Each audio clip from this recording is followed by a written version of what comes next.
আমার কাছে মনে হচ্ছে যে অনেক জায়গায় এখন মনে হয় আরকি অনলাইনে অফলাইনে যে সরকারে আছে বাংলাদেশ জাতীয়তাবাদী দল বিএনপি, বিরোধী দলে আছে বাংলাদেশ জাতীয়তাবাদী ছাত্রদল। হ্যাঁ, কেন স্বাভাবিকভাবে আমরা যেহেতু ইয়াং জেনারেশনের মেম্বার, তো যখনই আমাদের সরকারের কোনো ফল্ট আমরা দেখি আমরা কিন্তু এটা নিয়ে হাউকাউ করা শুরু করি যে না এটা করা উচিত হয় নাই। কিন্তু সেই রকম এফেক্টিভ বিরোধী দল কিন্তু আমরা পার্লামেন্টেও দেখতে পাচ্ছি না, পার্লামেন্টের বাইরেও দেখতে পাচ্ছি না। তারা সবসময় ওই যে তাদের পপুলিস্ট টেন্ডেন্সি নিয়ে কাজ করেন, কিন্তু এফেক্টিভ যে কাজগুলো, যে জনগণকে যে জিনিসগুলো জানানো উচিত, কিংবা সংসদ থেকে আমরা যেরকম সাংসদদের থেকে যেরকম আচরণ আশা করি, কিংবা তাদের থেকে যেরকম পিন পয়েন্ট কোয়েশ্চেনিং আশা করি, সেরকম খুব কমই দেখতে পেয়েছি। কিছুটা দেখতে পেয়েছি, সম্ভাবনা কিছু আছে, এখনো সম্ভাবনাগুলো মারা যায়নি। আমরা প্রায়শই শুনতে পাই যে শেখ হাসিনা দেশে ফিরছেন। যদি শেখ হাসিনা দেশে ফিরেন তাহলে আপনারা কি করবেন? সহজ উপায়ে আমরা 5 আগস্ট তাকে পাইলে যেটা করতাম, কি করতেন? আমরা সামনের দিনে তাকে পাইলে ওইটাই করব। তারা তো ঐতিহাসিকভাবে প্রমাণিত যে রাজাকার যে দলটি সৃষ্টি হয়েছে, সেটা কিন্তু এই যে ইসলামী ছাত্র শিবিরের যে পূর্বসূরি ছাত্র সংঘ, সেটার সদস্যদেরকে নিয়েই হয়েছে। আলবদর আল শামস, যে আপনারা এটা রিটেন ডকুমেন্ট এবং ইট ইজ হিস্টোরিক্যাল ফ্যাক্ট। তো আমি কেউ একজন অন্যায় ট্যাগ আমাকে দিয়েছে বলে আমি সত্যটা ঢেকে রাখবো ইতিহাস, সেটা তো হতে পারে না। মানে তখন পর্যন্ত আন্দোলনটা যেভাবে চলছিল সাধারণ শিক্ষার্থীর ব্যানারে, সেখানে ছাত্রদল, ছাত্র শিবির বা যারা ছিল সবাই সেখানেই ছিলেন। হ্যাঁ, আমরা সেখানেই ছিলাম। এখানে হ্যাঁ, উল্লেখযোগ্য আপনি একটা সংগঠনের নাম বললেন, ছাত্র শিবির তখন ছিল কি না ছিল এটা তো আমরা জানতাম না, কারণ তাদেরকে আমরা ওইভাবে ছাত্র শিবির হিসেবে চিনতাম না। তারা কিছু সংখ্যক হয়তো তখন হয়তো বলছি, কারণ তখন সেটাও তো নিশ্চিত না, যে ওই যে বিসিএস পড়ুয়াদের যে গ্রুপটা বললাম সেটাতে ছিল কিছু, হয়তো ছাত্রলীগের কিছু ছেলেরাও কিন্তু এখানে যুক্ত হয়েছিল, তারা যেহেতু বিসিএস পড়ে। এরপরে আমরা তো দেখলাম যে আন্দোলনটা 9 দফাতে গড়ালো। ছাত্র শিবির যেমনটা বলে যে 9 দফা তাদের তৈরি এবং তারা আব্দুল কাদেরকে দিয়ে পড়িয়ে নিয়েছে এবং আপনাদের কনসার্ন নিয়েছিল। এই ব্যাপারে কি বলবেন? তখন তো আমরা কোনো কিছু শুনিনি ছাত্র শিবিরের বিষয়ে। এই যে পুরো আন্দোলন জুড়ে আপনাদের যে ভূমিকা, এই ভূমিকার পেছনে নেতৃত্বের জায়গা যদি বলি, কে ছিল? এটা অবশ্যই আমাদের নেতৃত্বস্থানীয় যারা ছিলেন, বাংলাদেশ জাতীয়তাবাদী ছাত্রদলের নেতৃবৃন্দ যারা ছিলেন, আমাদের সভাপতি রাকিবুল ইসলাম রাকিব ভাই, সেক্রেটারি নাসিরুদ্দিন নাসির ভাই, এবং একই সাথে আমাদের ঢাকা বিশ্ববিদ্যালয়ের গণেশচন্দ্র সাহস দাদা এবং নাহিদুজ্জামান শিবন দাদা, ওনারা কিন্তু মাঠ পর্যায়ে একদম সামনে থেকে নেতৃত্ব দিয়েছেন। এবং মাঠের বাইরে যদি বলেন, আমাদের দলীয় যারা নেতৃবৃন্দ ছিলেন, আমাদের সাংগঠনিক অভিভাবক বর্তমান প্রধানমন্ত্রী জনাব তারেক রহমান, উনি কিন্তু সার্বক্ষণিক জিনিসটা মনিটরিংয়ে রেখেছেন এবং আমাদের নেতৃবৃন্দকেও কিন্তু উনি বিভিন্ন দিক নির্দেশনা দিয়েছেন যে এই আন্দোলনটা এই জায়গা থেকে এইভাবে করা উচিত, ওইভাবে করা উচিত। কারণ তখন উনি এমন একটা পজিশনে ছিলেন, he had a broader lens, আমি বলবো। আসলে বিভক্তির জায়গাটা তো কি বলবো, যে এটা তো নতুন করে কেক কাটা হচ্ছে না, এই কেক তো কাটা, আমাদেরকে তো আইসোলেট করেই দেওয়া হয়েছে। আপনি যদি সত্যি কথা বলেন যে এই যে ক্রেডিট বাজি, মার্কেটিং বাজির মাঝখানে আমরা যারা আন্দোলনে ওইভাবে সম্পৃক্ত ছিলাম, আমাদেরও কিন্তু আসলে আমাদের ন্যারেটিভটা কিন্তু ফুটে উঠছে না ওইভাবে। আমরা একটু ডাকসু প্রসঙ্গে আসতে চাই। ডাকসু আসলে সামনে হবে কিনা? আমাদের সাংগঠনিক অভিভাবক জনাব তারেক রহমান, উনি কিন্তু সবসময় শুধু ডাকসু না, সকল যে ছাত্র সংসদ নির্বাচন সেটার বিষয়ে অত্যন্ত আগ্রহী এবং উনি অত্যন্ত লিবারেল এই বিষয়ে। ধরেন যে বাজেট রাখে নাই বিশ্ববিদ্যালয় ডাকসু হওয়ার জন্য, এক্ষেত্রে ছাত্রদলের কোনো ভূমিকা থাকবে কিনা, অর্থাৎ তাদের পক্ষ থেকে দাবি থাকবে কিনা যে এই ডাকসুটা যেন হয়, এই জন্য বাজেট যেন বিশ্ববিদ্যালয় সেট করে? আমাদের যে সংস্কার প্রস্তাবনা ছিল সেখানে আমরা একদম স্পষ্ট করে বলেছি যে আমরা বিশ্ববিদ্যালয়ের প্রত্যেকটা সিদ্ধান্ত গ্রহণকারী ফোরামে শিক্ষার্থীদের প্রতিনিধিত্ব চাই। আপনাদের ডাকসুতে যিনি জিএস পদে দাঁড়িয়েছিলেন, তিনি একটি বক্তব্যে বলেছেন যে ঢাকা বিশ্ববিদ্যালয়ে এসি লাগানো হচ্ছে অনেকটা লাক্সারি ব্যাপার। মানে আপনি যদি চান যে ঢাকা বিশ্ববিদ্যালয়ে এসি লাগুক, তাহলে তো আপনি বক্তব্য দিবেন না। এই ব্যাপারটাকে আমি কিভাবে দেখেন? কেন আমি এসি লাগুক বা না লাগুক, এটার মানে সেটার সাথে তার এই বক্তব্যের তো খুব একটা সাংঘর্ষিক না। এটা আমিও বলবো, ঢাকা বিশ্ববিদ্যালয়ে এসি লাগানো একটা বিশাল মানে লাক্সারিয়াস বিষয়। কারণ আপনি বিভিন্ন ক্ষেত্রে দেন না, আপনি যখন অফিস করতেছেন তখন তো এসির কোনো সমস্যা হচ্ছে না। তা ঢাকা বিশ্ববিদ্যালয়ের মতো জায়গায় বা মন্দিরও যদি হয়, সেখানে যদি একটা এসি লাগানো হয়, তাহলে সমস্যাটা কোথায়? কেন এটা সমস্যা? গণঅভ্যুত্থান পরবর্তী সময়ে আমরা যেমনটি দেখেছি যে ছাত্র দলের আইকনিক ফিগার ঢাকা বিশ্ববিদ্যালয়ে যারা সেখানে অংশগ্রহণ করেছে ডাকসুতে, আবিদ, এখানে হামিম, মায়ের ছিল। মানে এখন যদি ডাকসু হয় সেক্ষেত্রে ঢাকা বিশ্ববিদ্যালয়ে ওই পরিমাণে বা ওই লেভেলের আসলে আইকনিক ফিগার আছে কিনা? বাংলাদেশ জাতীয়তাবাদী ছাত্রদল এমনতর বৃহৎ একটি সংগঠন এবং এটির লিগেসি এতই বড় যে এই সংগঠন যাকেই সামনে এগিয়ে দেবে সে আসলে অনেক বেশি ফোকাস পাবে।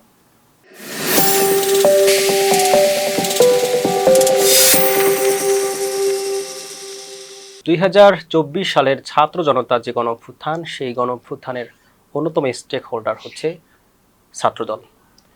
জুলাই সেই সময়গুলো তারা কিভাবে আন্দোলনে ছিল সেই গল্পই শুনবো।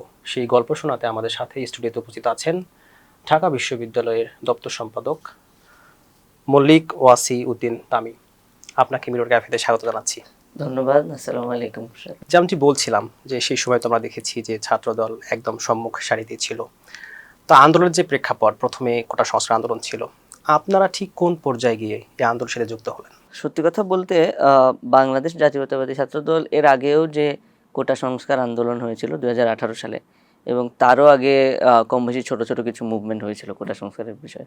তো সবসময় এটা শিক্ষার্থীদের যেহেতু এটা একদম কোর একটা দাবি, যেহেতু মানে শিক্ষা জীবন শেষ করে তো সবাই চাকরিতে যেতে চায়। তো চাকরির ক্ষেত্রে একটা নিশ্চয়তা কিংবা চাকরির ক্ষেত্রে ফেয়ারনেসের জন্য সারা বাংলাদেশের সকল শিক্ষার্থীরই এটা কিন্তু একটা প্রাণের দাবি বলা ছিল যে কোটার যে সিস্টেমটা সেটাকে যাতে একটু ফেয়ারনেসের দিকে নেওয়া হয়। তো এই ক্ষেত্রে আসলে সরকার মূল কথা নয়, বরঞ্চ মানে এই যে পুরো সিস্টেমটাকেই একটা রিফর্ম করার জন্য একটা চাহিদা ছিল, একটা আকাঙ্ক্ষা ছিল সারা বাংলাদেশের সকল শিক্ষার্থীদের মধ্যে। তো বাংলাদেশ জাতীয়তাবাদী ছাত্রদল শিক্ষার্থীদের স্টেক হোল্ডার হিসেবে এবং শিক্ষার্থীদের আশা আকাঙ্ক্ষাকে লালন করেই যে রাজনীতি করা, সেই রাজনীতি করার মানে অংশ হিসেবেই কিন্তু কোটা সংস্কারের এই বৃহত্তর আন্দোলনের সাথে সংযুক্ত ছিল। আমরা তো দেখেছি যে 2024 সালের 5ই জুলাই একটা কমিটি হয়েছে বৈষম্য বিরোধী যে প্ল্যাটফর্মটা, মানে সেখানে আপনারা যুক্ত হলেন নাকি আপনাদের মতো করে আপনারা যাত্রা শুরু করলেন? আসলে আন্দোলন তো মূলত শুরু হয়েছিল 5 জুন থেকে। 5 জুন যখন ওই যে একটা ওই রায় দেওয়া হয় হাইকোর্টের, তো হাইকোর্টের যে আদেশ সেটার পর থেকেই কিন্তু আন্দোলনটা শুরু হয় ঢাকা ইউনিভার্সিটিতে। তো আমার যতটুকু আমি দেখেছি যে আমাদের যারা জুনিয়ররা ছিল এবং আমরা যারা ছিলাম, আমরা কম বেশি যতটুকু সম্ভব শিক্ষার্থীদের সাথে মিলেমিশে এই আন্দোলন, যেহেতু এটা তখনও পর্যন্ত এটা রাজনৈতিক যে রূপ, একদম পার্টিজান রূপটা নেয়নি। রাজনৈতিক যদিও আন্দোলনটা, কিন্তু ওভাবে কিন্তু পার্টিজান উপায়ে কেউ এই আন্দোলনে অংশ নেয়নি। তো নন পার্টিজান একটা আন্দোলন হিসেবেই কিন্তু সবাই শিক্ষার্থী হিসেবে এটার সাথে যুক্ত ছিল। তো পরবর্তীতে যখন আবার একটা কোরবানির ঈদ আসলো, কোরবানির ঈদ আসার পরে আবার যখন আন্দোলন শুরু হলো, তখন আমরা আমাদের মতো করে আমরা সাংগঠনিক আলাপ আলোচনার মাধ্যমে সিদ্ধান্তের মাধ্যমে কিন্তু এই আন্দোলনতে সম্পৃক্ত হই। কিন্তু কোনো কালেই কিন্তু আমরা এটাতে একদম নিজেদের ব্যানারে যে গিয়েছি কিংবা নিজেদের ব্যানার থেকে আমরা সামনে গিয়েছি সেরকম করে কিন্তু যাইনি। আমরা কিন্তু বৈষম্য বিরোধী ছাত্র আন্দোলনের যে ব্যানারটি ছিল সেই ব্যানারেই আমরা আন্দোলন করেছি। আমাদের কোনো উদ্দেশ্য ছিল না যে আমরা আমাদের রাজনৈতিক উদ্দেশ্যটাকে মানে প্রথম প্রায়োরিটি দিয়ে ওভাবে কাজ করব। যদিও আমাদের উদ্দেশ্য একটা ছিল, অবশ্যই আমরা মানে তখন ফ্যাসিবাদ বিরোধী আন্দোলন করছি, দীর্ঘ সংগ্রাম চলছে আমাদের তখন প্রায় 15-17 বছরের। তো সেই আন্দোলনটাকে ফার্দার করার জন্য যদি আমরা দেখি যে এই ন্যায্য দাবিটা মেনে নিচ্ছে না, তখন হয়তো আমরা সামনে যেতে পারবো, এই আশাটা আমাদের মধ্যে ছিল। কিন্তু আপনি যদি বলেন জুন মাসের একদম শুরু থেকে আমরা এই আন্দোলনে সম্পৃক্ত ছিলাম, এবং জুনের মাঝামাঝি সময়ে আমার বন্ধু, আমার ক্লাসমেট, এখন সংসদ সদস্য আক্তার, তো আক্তারের সাথে আমি এবং আমাদের যে ছাত্রদলের যে ভিপি প্রার্থী ছিল বিগত ডাকসু নির্বাচনে, যে আব্দুল ইসলাম খান, তো আমরা দুজন কিন্তু গ্রুপ কলে এবং আক্তার মানে একটা জায়গায় আমরা মিলিত হই। আমি এবং আক্তার সামনাসামনি বসেই আমরা এই আন্দোলনের যে মানে গাঠনিক রূপ সেটা নিয়ে আমরা কথা বলি যে আমরা কিভাবে এটাতে যুক্ত হতে পারি। প্রথমত আমরা আমাদের ঢাকা বিশ্ববিদ্যালয়ের ছাত্রদলের যে সিনিয়র নেতৃবৃন্দ ছিলেন, আমাদের সভাপতি তখন ছিলেন, বর্তমানেও আছেন, গণেশচন্দ্র রায় সাহস, এবং সাধারণ সম্পাদক নাহিদুজ্জামান শিপন।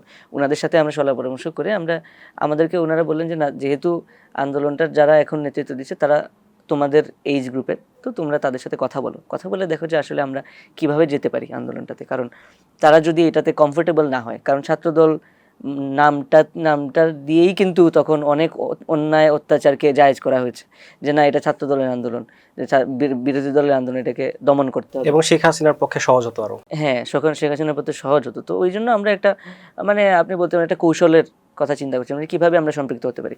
তো আক্তারের সাথে আমি কথা বললাম, তখন সে বললো যে না, আক্তার তখন এটাকে একটু লুজলি কানেক্টেড ছিল, সে এটাকে অর্গানাইজ করছিল বটে, কিন্তু সরাসরি নেতৃত্বে তখন নাহিদ হাসনাতরা ছিল। হাসনাত সার্জিস আমার যতটুকু, সার্জিসকে তখন আমরা চিনতাম না, তো হাসনাতকে আমরা যতটুকু দেখেছি, নাহিদকে যতটুকু দেখেছি, যে নাহিদ ছিল ছাত্র যে শক্তি, ছাত্র শক্তি নামক সংগঠন তখনও ছিল তাদের, সেটার নেতা হিসেবে এটাতে সম্পৃক্ত ছিল নাহিদ এবং আসিফ। এবং আরেকটা গ্রুপ যেটা সম্পৃক্ত ছিল সেটা হলো যে বিসিএস পড়ুয়াদের একটা গ্রুপ ছিল ঢাকা বিশ্ববিদ্যালয়ে, যে সেটার নেতৃত্বে ছিল হাসনাত সার্জিসরা।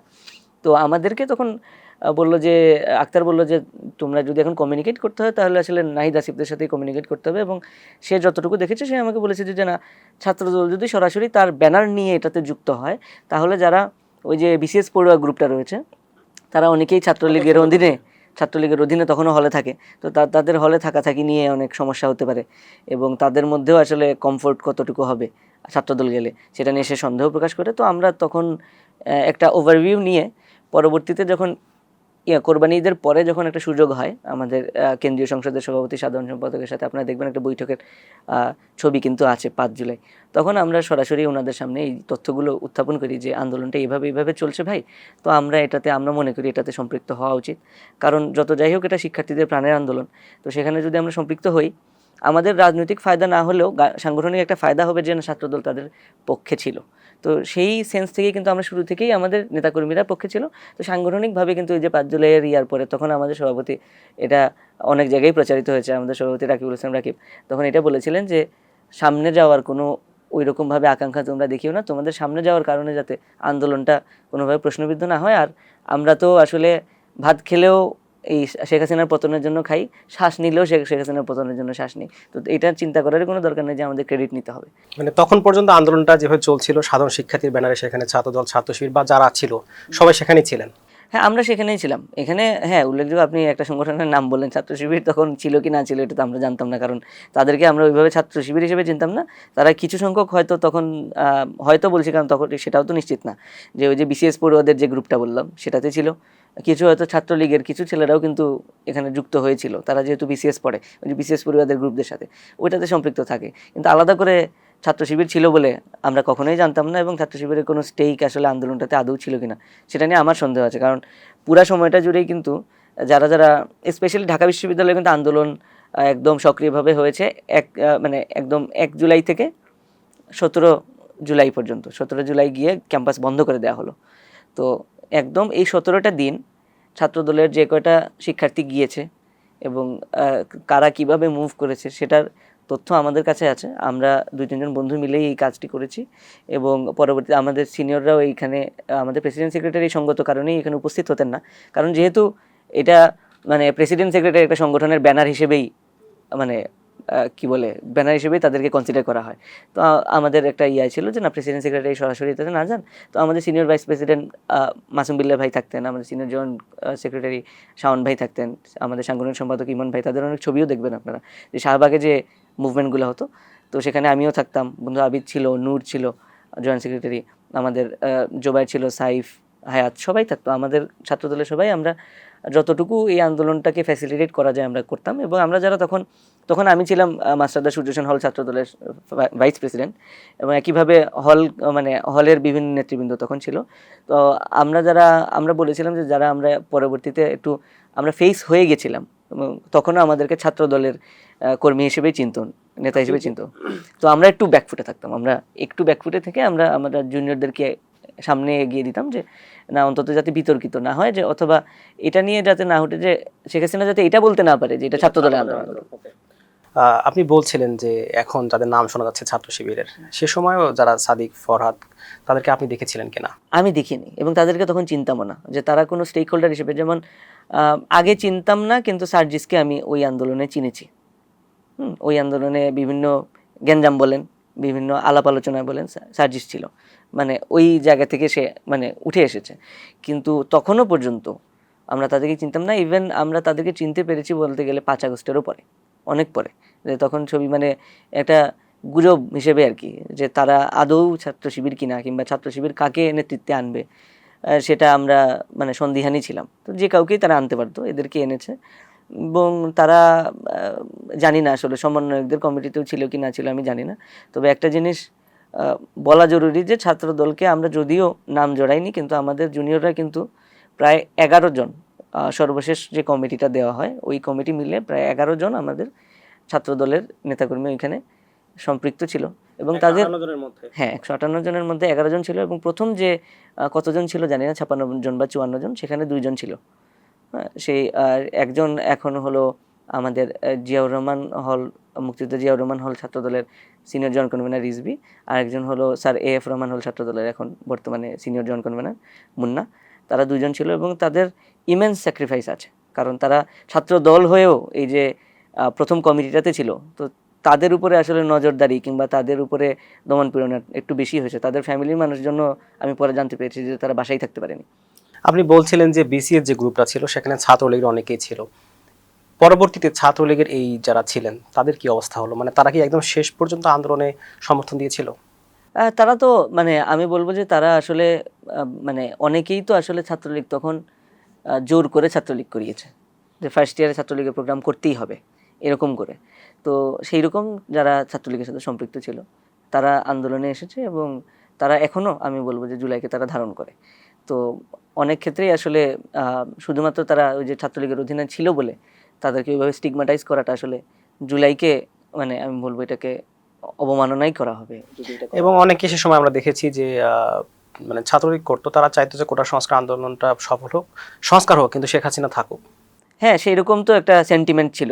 হ্যাঁ, কিন্তু ধীরে ধীরে যখন দেখা গেল যে না, শেখ হাসিনা এই আন্দোলনকারী যারাই আছে সবাইকে গড়পড়তায় একটা কি বলবো একটা স্টিগমাটাইজেশনের মধ্যে নিয়ে আসার চেষ্টা করলো, একটা ট্যাগ দেওয়া শুরু করলো রাজাকার, তখন কিন্তু আসলে তারাও ক্ষিপ্ত হয়ে গেল।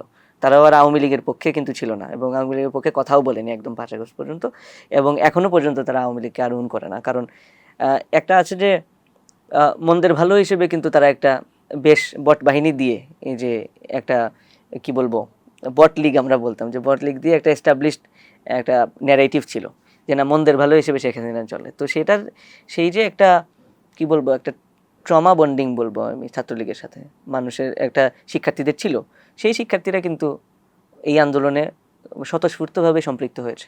আপনি বলছিলেন ট্যাগ প্রসঙ্গে যে রাজাকার ট্যাগ দেওয়া হয়েছিল 14 জুলাই।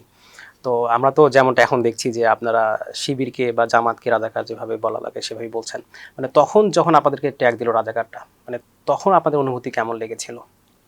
এখানে আসলে রাজাকার বা আপনারা তখন সেই ট্যাগিংটাকে কিভাবে নিয়েছিলেন?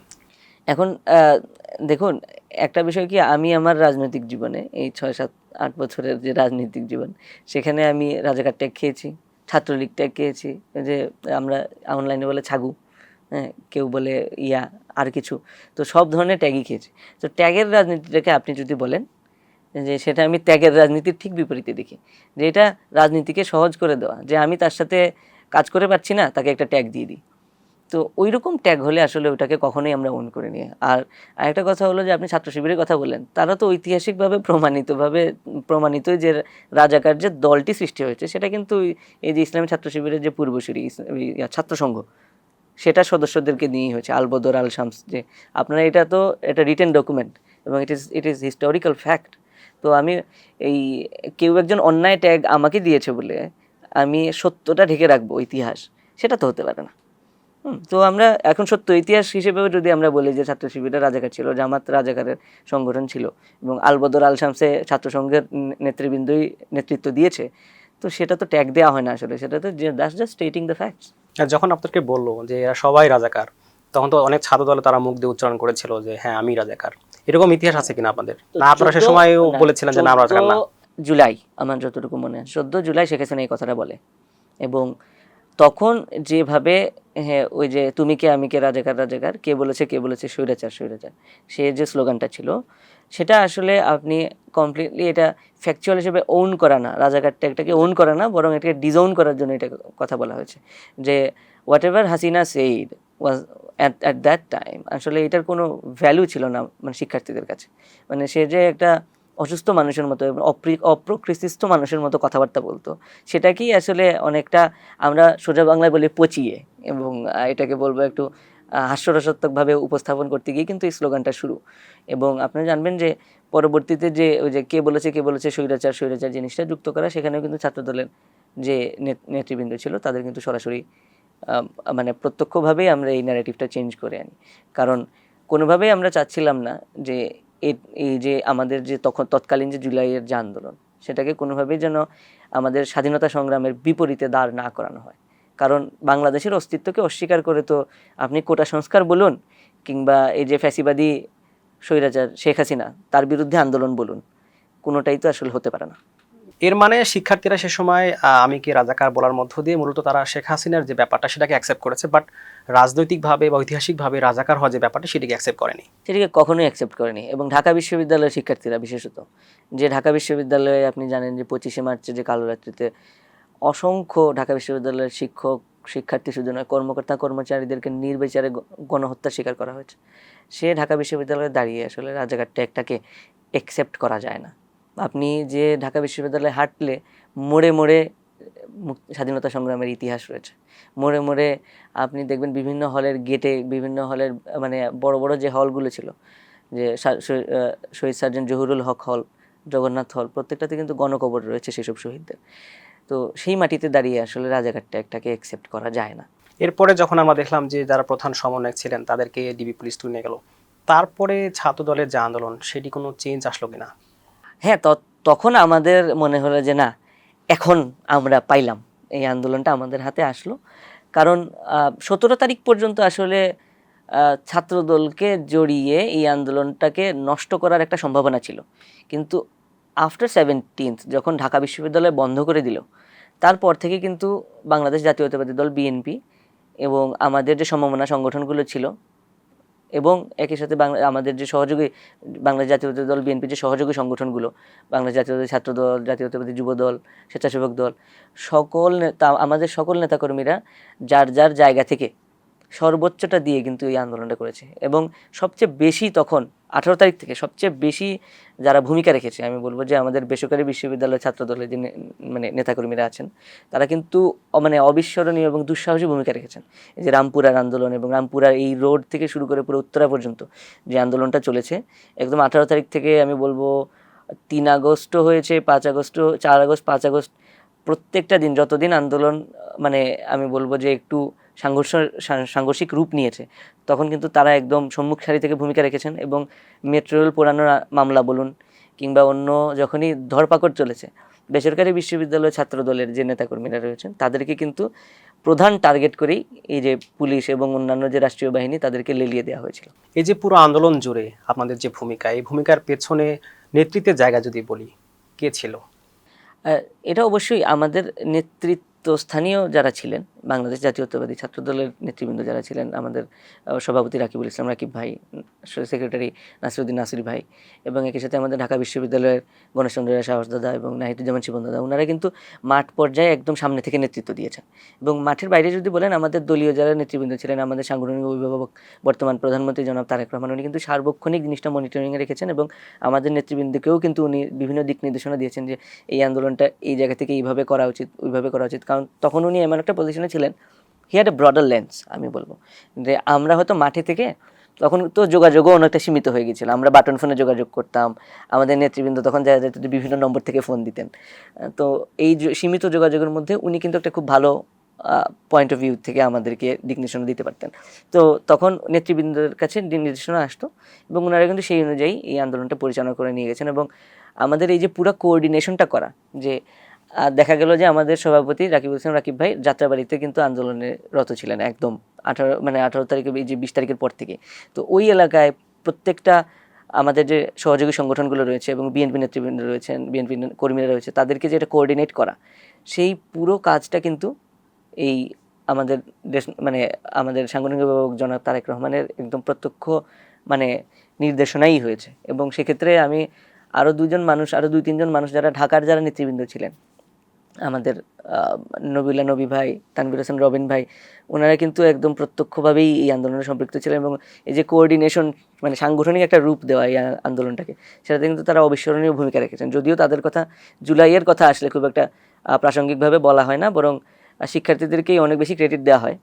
সেটা অবশ্যই শিক্ষার্থীদের ক্রেডিট সবার আগে, কিন্তু এই যে যারা বিএনপি নেতৃবৃন্দ ছিলেন তাদেরও কিন্তু অনেক ত্যাগ রয়েছে এবং অনেককেই ডিবি পুলিশ ধরে নিয়ে গিয়েছে এবং মানে অকল্পনীয়ভাবে নির্যাতন করেছে।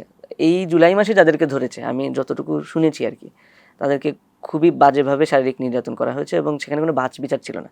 অন্য সময় দেখা গেছে যে না, মুরব্বী নেতৃবৃন্দ হলে একটু সম্মান হয়তো করতো, ঢাকা বিশ্ববিদ্যালয়ের নেতৃবৃন্দ হলে একটু সম্মান করতো, যে যেহেতু যে বিশেষ ক্যাডার পুলিশরা তারা আমাদের বেশিরভাগই অ্যালামনাস। কিন্তু জুলাই মাসে কোনো মাফ ছিল না ভাই।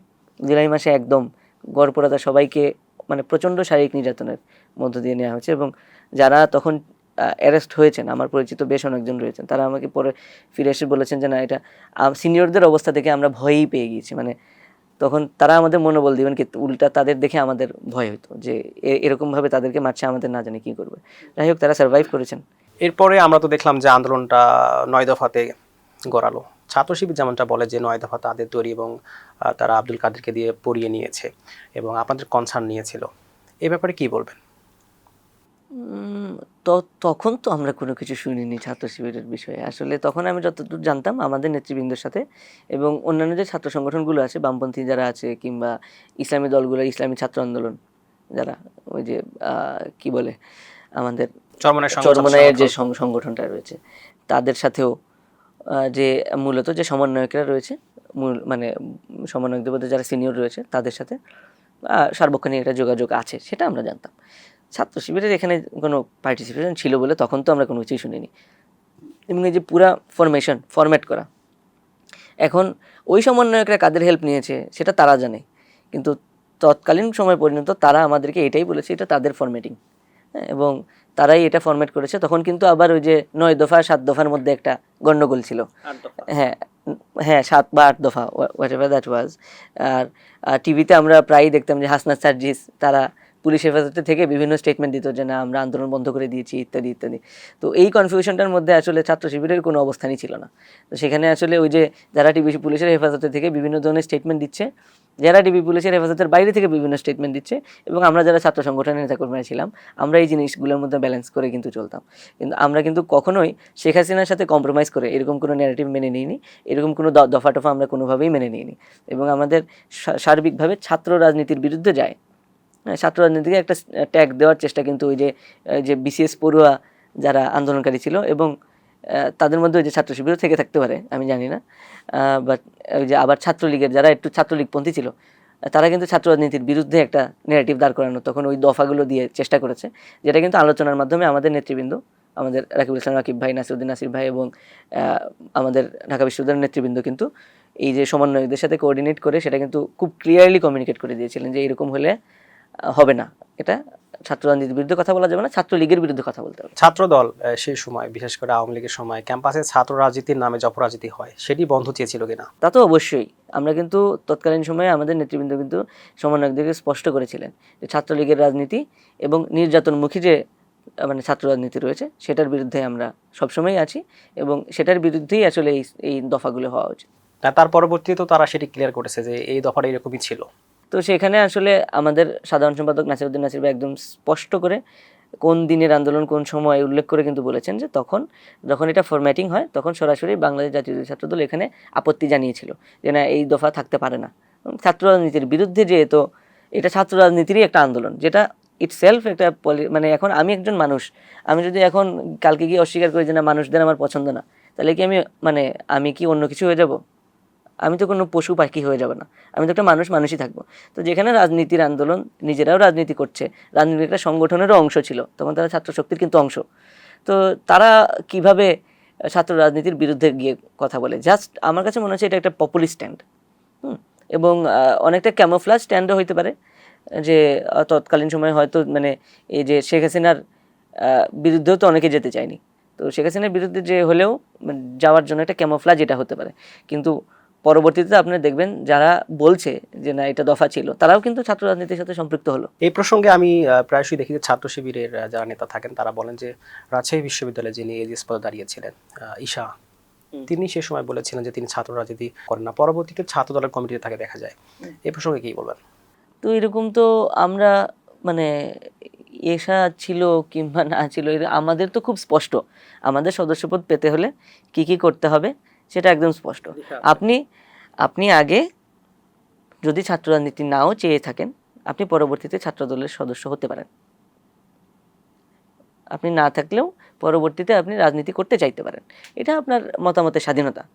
কিন্তু সংগঠন হিসেবে আমাদের বাংলাদেশ জাতীয়তাবাদী ছাত্রদল তো কখনোই ছাত্র রাজনীতির বিরুদ্ধে কোনো কথা বলেনি, বরং আমরা একটা সুরাজনীতি চেয়েছি, আমরা একটা ভালো পরিবেশে উত্তম পরিবেশে, যাতে ছাত্র রাজনীতি যারা করতে চায় তারা যাতে শিক্ষার্থীদের পক্ষে, শিক্ষার্থীদের হয়ে ভয়েস রেইজ করতে পারে, তাদের হয়ে বিভিন্ন ধরনের অ্যাক্টিভিজম করতে পারে, সেই ধরনের সুস্থ একটা পরিবেশ চেয়েছি, যাতে সবার একটা বাক স্বাধীনতা থাকে, সবার কাজের স্বাধীনতা থাকে, রাজনীতির স্বাধীনতা থাকে। তাহলে 9 দফার যে দাবিগুলো, মানে এর সাথে ছাত্রদল কিভাবে সমন্বয় করলো, বা পরবর্তীতে আপনাদের আন্দোলনের যে ডিজাইন সেটি কেমন হলো? হ্যাঁ, এখন ওই যে বললাম 18 তারিখ থেকে আসলে দফা টফার দিকে আসলে মানুষ এত বেশি কনসার্ন ছিল না। কনসার্ন ছিল মানুষদের আসলে শহীদদের প্রতি। আপনি যদি সত্য কথা যদি বলি, মানুষ, people were just counting lives, যে কতজন মানুষ মারা গিয়েছে। আমি যতদূর জানি, আমি এমন একটা জায়গা থেকে কাজ করেছি আসলে সেখানে আমি তথ্য নিয়ে বেশি কাজ করা লেগেছে। মাঠে আন্দোলন করেছি সবসময়, 3 আগস্ট মাঠে ছিলাম, আগেও 18 তারিখ থেকে যখনই সুযোগ হয়েছে মাঠে ছিলাম। বাট যেহেতু দাপ্তরিক কাজ তখন থেকেই করি, যদিও পদ পেয়েছি অনেক পরে, তো তখনকার সময়ে যতটুকু তথ্য নিয়ে কাজ করেছি, মানুষের জানার আগ্রহ কিন্তু মানে ওইটাই ছিল, কতজন মানুষ শহীদ হলো, কতজন মানুষ আহত হলো। তো এরপর থেকে দফা টফা নিয়ে আসলে খুব একটা গ্যাঞ্জাম করতে হয়নি। যদিও নেতৃস্থানীয় পর্যায়ে, নীতি নির্ধারণের পর্যায়ে যতটুকু অবজেকশন দেওয়ার ছিল আমাদের নেতৃবৃন্দ কিন্তু দিয়ে রেখেছেন। সেটা নিয়ে কোনো মানে কোনো অ্যাম্বিগুইটি নাই যে ছাত্রদল তখন নীরব ছিল, এটা কিন্তু কেউ বলতে পারবে না। সমন্বয়করা কিন্তু এটা বলতে পারবে না যে আমাদের নেতৃবৃন্দরা তখন এই যে ছাত্র রাজনীতির বিরুদ্ধে যে একটা ন্যারেটিভ দাঁড় করানোর চেষ্টা হচ্ছে সেটার বিরুদ্ধে কথা বলেনি। আমরা কিন্তু সবসময় কথা বলেছি। পরবর্তীতে যখন আবার লিয়াজো কমিটি এবং বিভিন্ন ধরনের কমিটি কথা বলা হলো, তখনও কিন্তু আমরা ছাত্র রাজনীতির বিরুদ্ধে কোনো কথা হলে কিন্তু আমরা এসে সেটাকে একদম জোর প্রতিবাদ জানিয়েছি। আমরা তো সে সময় দেখেছি যে আন্দোলনটা বিভিন্ন পয়েন্টে পয়েন্টে হতো। এই সমন্বয়গুলো আপনারা কিভাবে করতেন? এটা আমাদের তো আসলে প্রত্যেকটা জায়গায় লোকাল কমিটি আছে, ডিস্ট্রিক্ট কমিটি আছে, এবং যে শিক্ষা প্রতিষ্ঠানগুলো সেখানেও কমিটি আছে। তো দেখা গেল যে শিক্ষা প্রতিষ্ঠানগুলো কিন্তু বড় বড় শিক্ষা প্রতিষ্ঠানগুলো বন্ধ করে দেওয়া হয়েছিল। তো বন্ধ করে দেওয়ার পরে যেটা হয়েছিল, আমাদের যারা নেতাকর্মীরা ছিলেন তারা কিন্তু প্রত্যেকটা লোকালিটিতে গিয়ে সে যে লোকাল নেতৃবৃন্দ রয়েছিলেন, যে ডিস্ট্রিক্ট কমিটি বা উপজেলা কমিটি কিংবা মহানগর কমিটির সাথে তারা কিন্তু সমন্বয় করে তারা কিন্তু প্রত্যেকটা জায়গায় নেতৃত্ব দিয়েছেন। তারা কিন্তু ওই যে ক্যাম্পাসে যে আন্দোলনটা ন্যারেটিভ সেটা কিন্তু পুরো বাংলাদেশে ছড়িয়ে দেওয়ার ক্ষেত্রে আমাদের নেতাকর্মী একটা বিশেষ ভূমিকা রেখেছেন। দেখা গেছে যে তারা বাড়িতে চলে যেতে হয়েছে, হলটল বন্ধ করে দিয়েছে, এবং আপনি জানবেন যে তখন কিন্তু ব্লক রেইডের মাধ্যমে শিক্ষার্থীরা যারা মেসে থাকতো, যারা আপনি জানেন যে মানে বাংলাদেশ জাতীয় ছাত্র দলের শিক্ষার্থীরা কিন্তু কোনো হল বা হোস্টেলে ওইভাবে থাকতে পারতো না ছাত্রলীগের জ্বালায়, কিন্তু যারা মেসে থাকতো শেষ পর্যায়ে কিন্তু তাদেরকেও উৎখাত করে দেওয়ার জন্য একদম ব্লক রেড করে দেওয়া হলো, যে অনেক মানে বহু সংখ্যক শিক্ষার্থীদেরকে গ্রেফতার করা হলো, নির্যাতন করা হলো। তো তখন কিন্তু তারা নিজের বাড়িতে ফেরত যেতে বাধ্য হয়েছে। তো মানে আইরনিক্যালি এই যে ব্লক রেডের ডিসিশন এবং শিক্ষার্থীদেরকে বাড়ি পাঠানোর যে ডিসিশন, সেটা কিন্তু আওয়ামী লীগের বিরুদ্ধে একটা বিশাল ভূমিকায় কাজ করেছে। যে আগে কি হতো, যে শুধু ঢাকায় আন্দোলন হচ্ছে, শুধু ঢাকা বিশ্ববিদ্যালয়ে আন্দোলন হচ্ছে, শুধু চিটাগাং বিশ্ববিদ্যালয়ে আন্দোলন হচ্ছে, শুধু জাহাঙ্গীরনগর বিশ্ববিদ্যালয়ে আন্দোলন হচ্ছে, সেটা কিন্তু লোকালিটিতে ছড়িয়ে যেত না। কিন্তু শিক্ষার্থীদের এই যে হলটল বন্ধ করে মেসে রেড দিয়ে তাদেরকে লোকালিটিতে পাঠিয়ে দেওয়ার মাধ্যমে কিন্তু এদেরকে লোকাল লিডার বানিয়ে দেওয়া হয়েছে। তো তখন আসলে কোঅর্ডিনেট করাটা অনেক ইজি ছিল আমাদের। এবং আমরা দেখেছি এক পর্যায়ে যখন হলগুলো বন্ধ করে দেওয়া হলো, শেখ হাসিনা ভেবেছিল যে তাদেরকে বিচ্ছিন্ন করে হয়তো আন্দোলনটা থেমে দেওয়া যাবে, কিন্তু আমরা পরবর্তীতে দেখলাম যে যে যেখান থেকে পেরেছে সেখানে আন্দোলন যুক্ত হয়েছে। আমি একটু জানতে চাই যে এক দফা যে ব্যাপারটা, মানে এখানে ছাত্রদল কিভাবে সমন্বয় করলো? হ্যাঁ, আন্দোলন কিন্তু আমি যে ভাইবটা আপনাকে আগে দিতেছিলাম, আন্দোলন কিন্তু 18 তারিখের পর থেকেই এক দফা, এক দফার ঘোষণা তো 23 সালে আমাদের সাংগঠনিক অভিভাবক জনাব তারেক রহমান উনিও দিয়েছেন। এবং জুলাই আন্দোলনে আপনি যদি বলেন, আমি প্রথম শুনেছি 18 তারিখ প্রাইভেট বিশ্ববিদ্যালয়ের যে শিক্ষার্থীরা মাঠে নেমেছিল, তাদের এতগুলো শিক্ষার্থী শহীদ হওয়ার পরে তারা কিন্তু বিকালবেলায় স্লোগান দিয়েছে যে দফা এক দাবি এক, শেখ হাসিনার পদত্যাগ। সেই জায়গা থেকে কিন্তু এই যে একটা সেন্টিমেন্ট গড়ে উঠেছে যে শেখ হাসিনার পদত্যাগের দাবি এখন একমাত্র আন্দোলনের দাবি, সেই জায়গা থেকে কিন্তু চাইলেও যারা সমন্বয়ক ছিলেন তারা এর বিরুদ্ধে যে বক্তব্য দিতে পারতেন না। 3 আগস্ট যে জনসমাবেশ আমি দেখেছি, মানে এটা মানে আমার অবিস্মরণীয় মানুষজন, মানে এত লোক, মানে কি বলবো, লোক সমাগম, এই যে একটা মানে তখন কিন্তু একটা খুব ভয়ের আবহ চলছিল যে কেউ, আমরা যারা রাজনৈতিক কর্মী ছিলাম আমরা কিন্তু স্মার্টফোন নিয়ে বের হতাম না, আমরা বাটন ফোন নিয়ে বেরোতাম, স্মার্টফোন বাসায় রেখে দিতাম, কারণ স্মার্টফোনে চেক করতো পয়েন্টে পয়েন্টে। এরকম ভয়াবহ আবহের মধ্যেও কিন্তু ঢাকা বিশ্ববিদ্যালয়ে তখন মানে জনস্রোত হয়েছিল।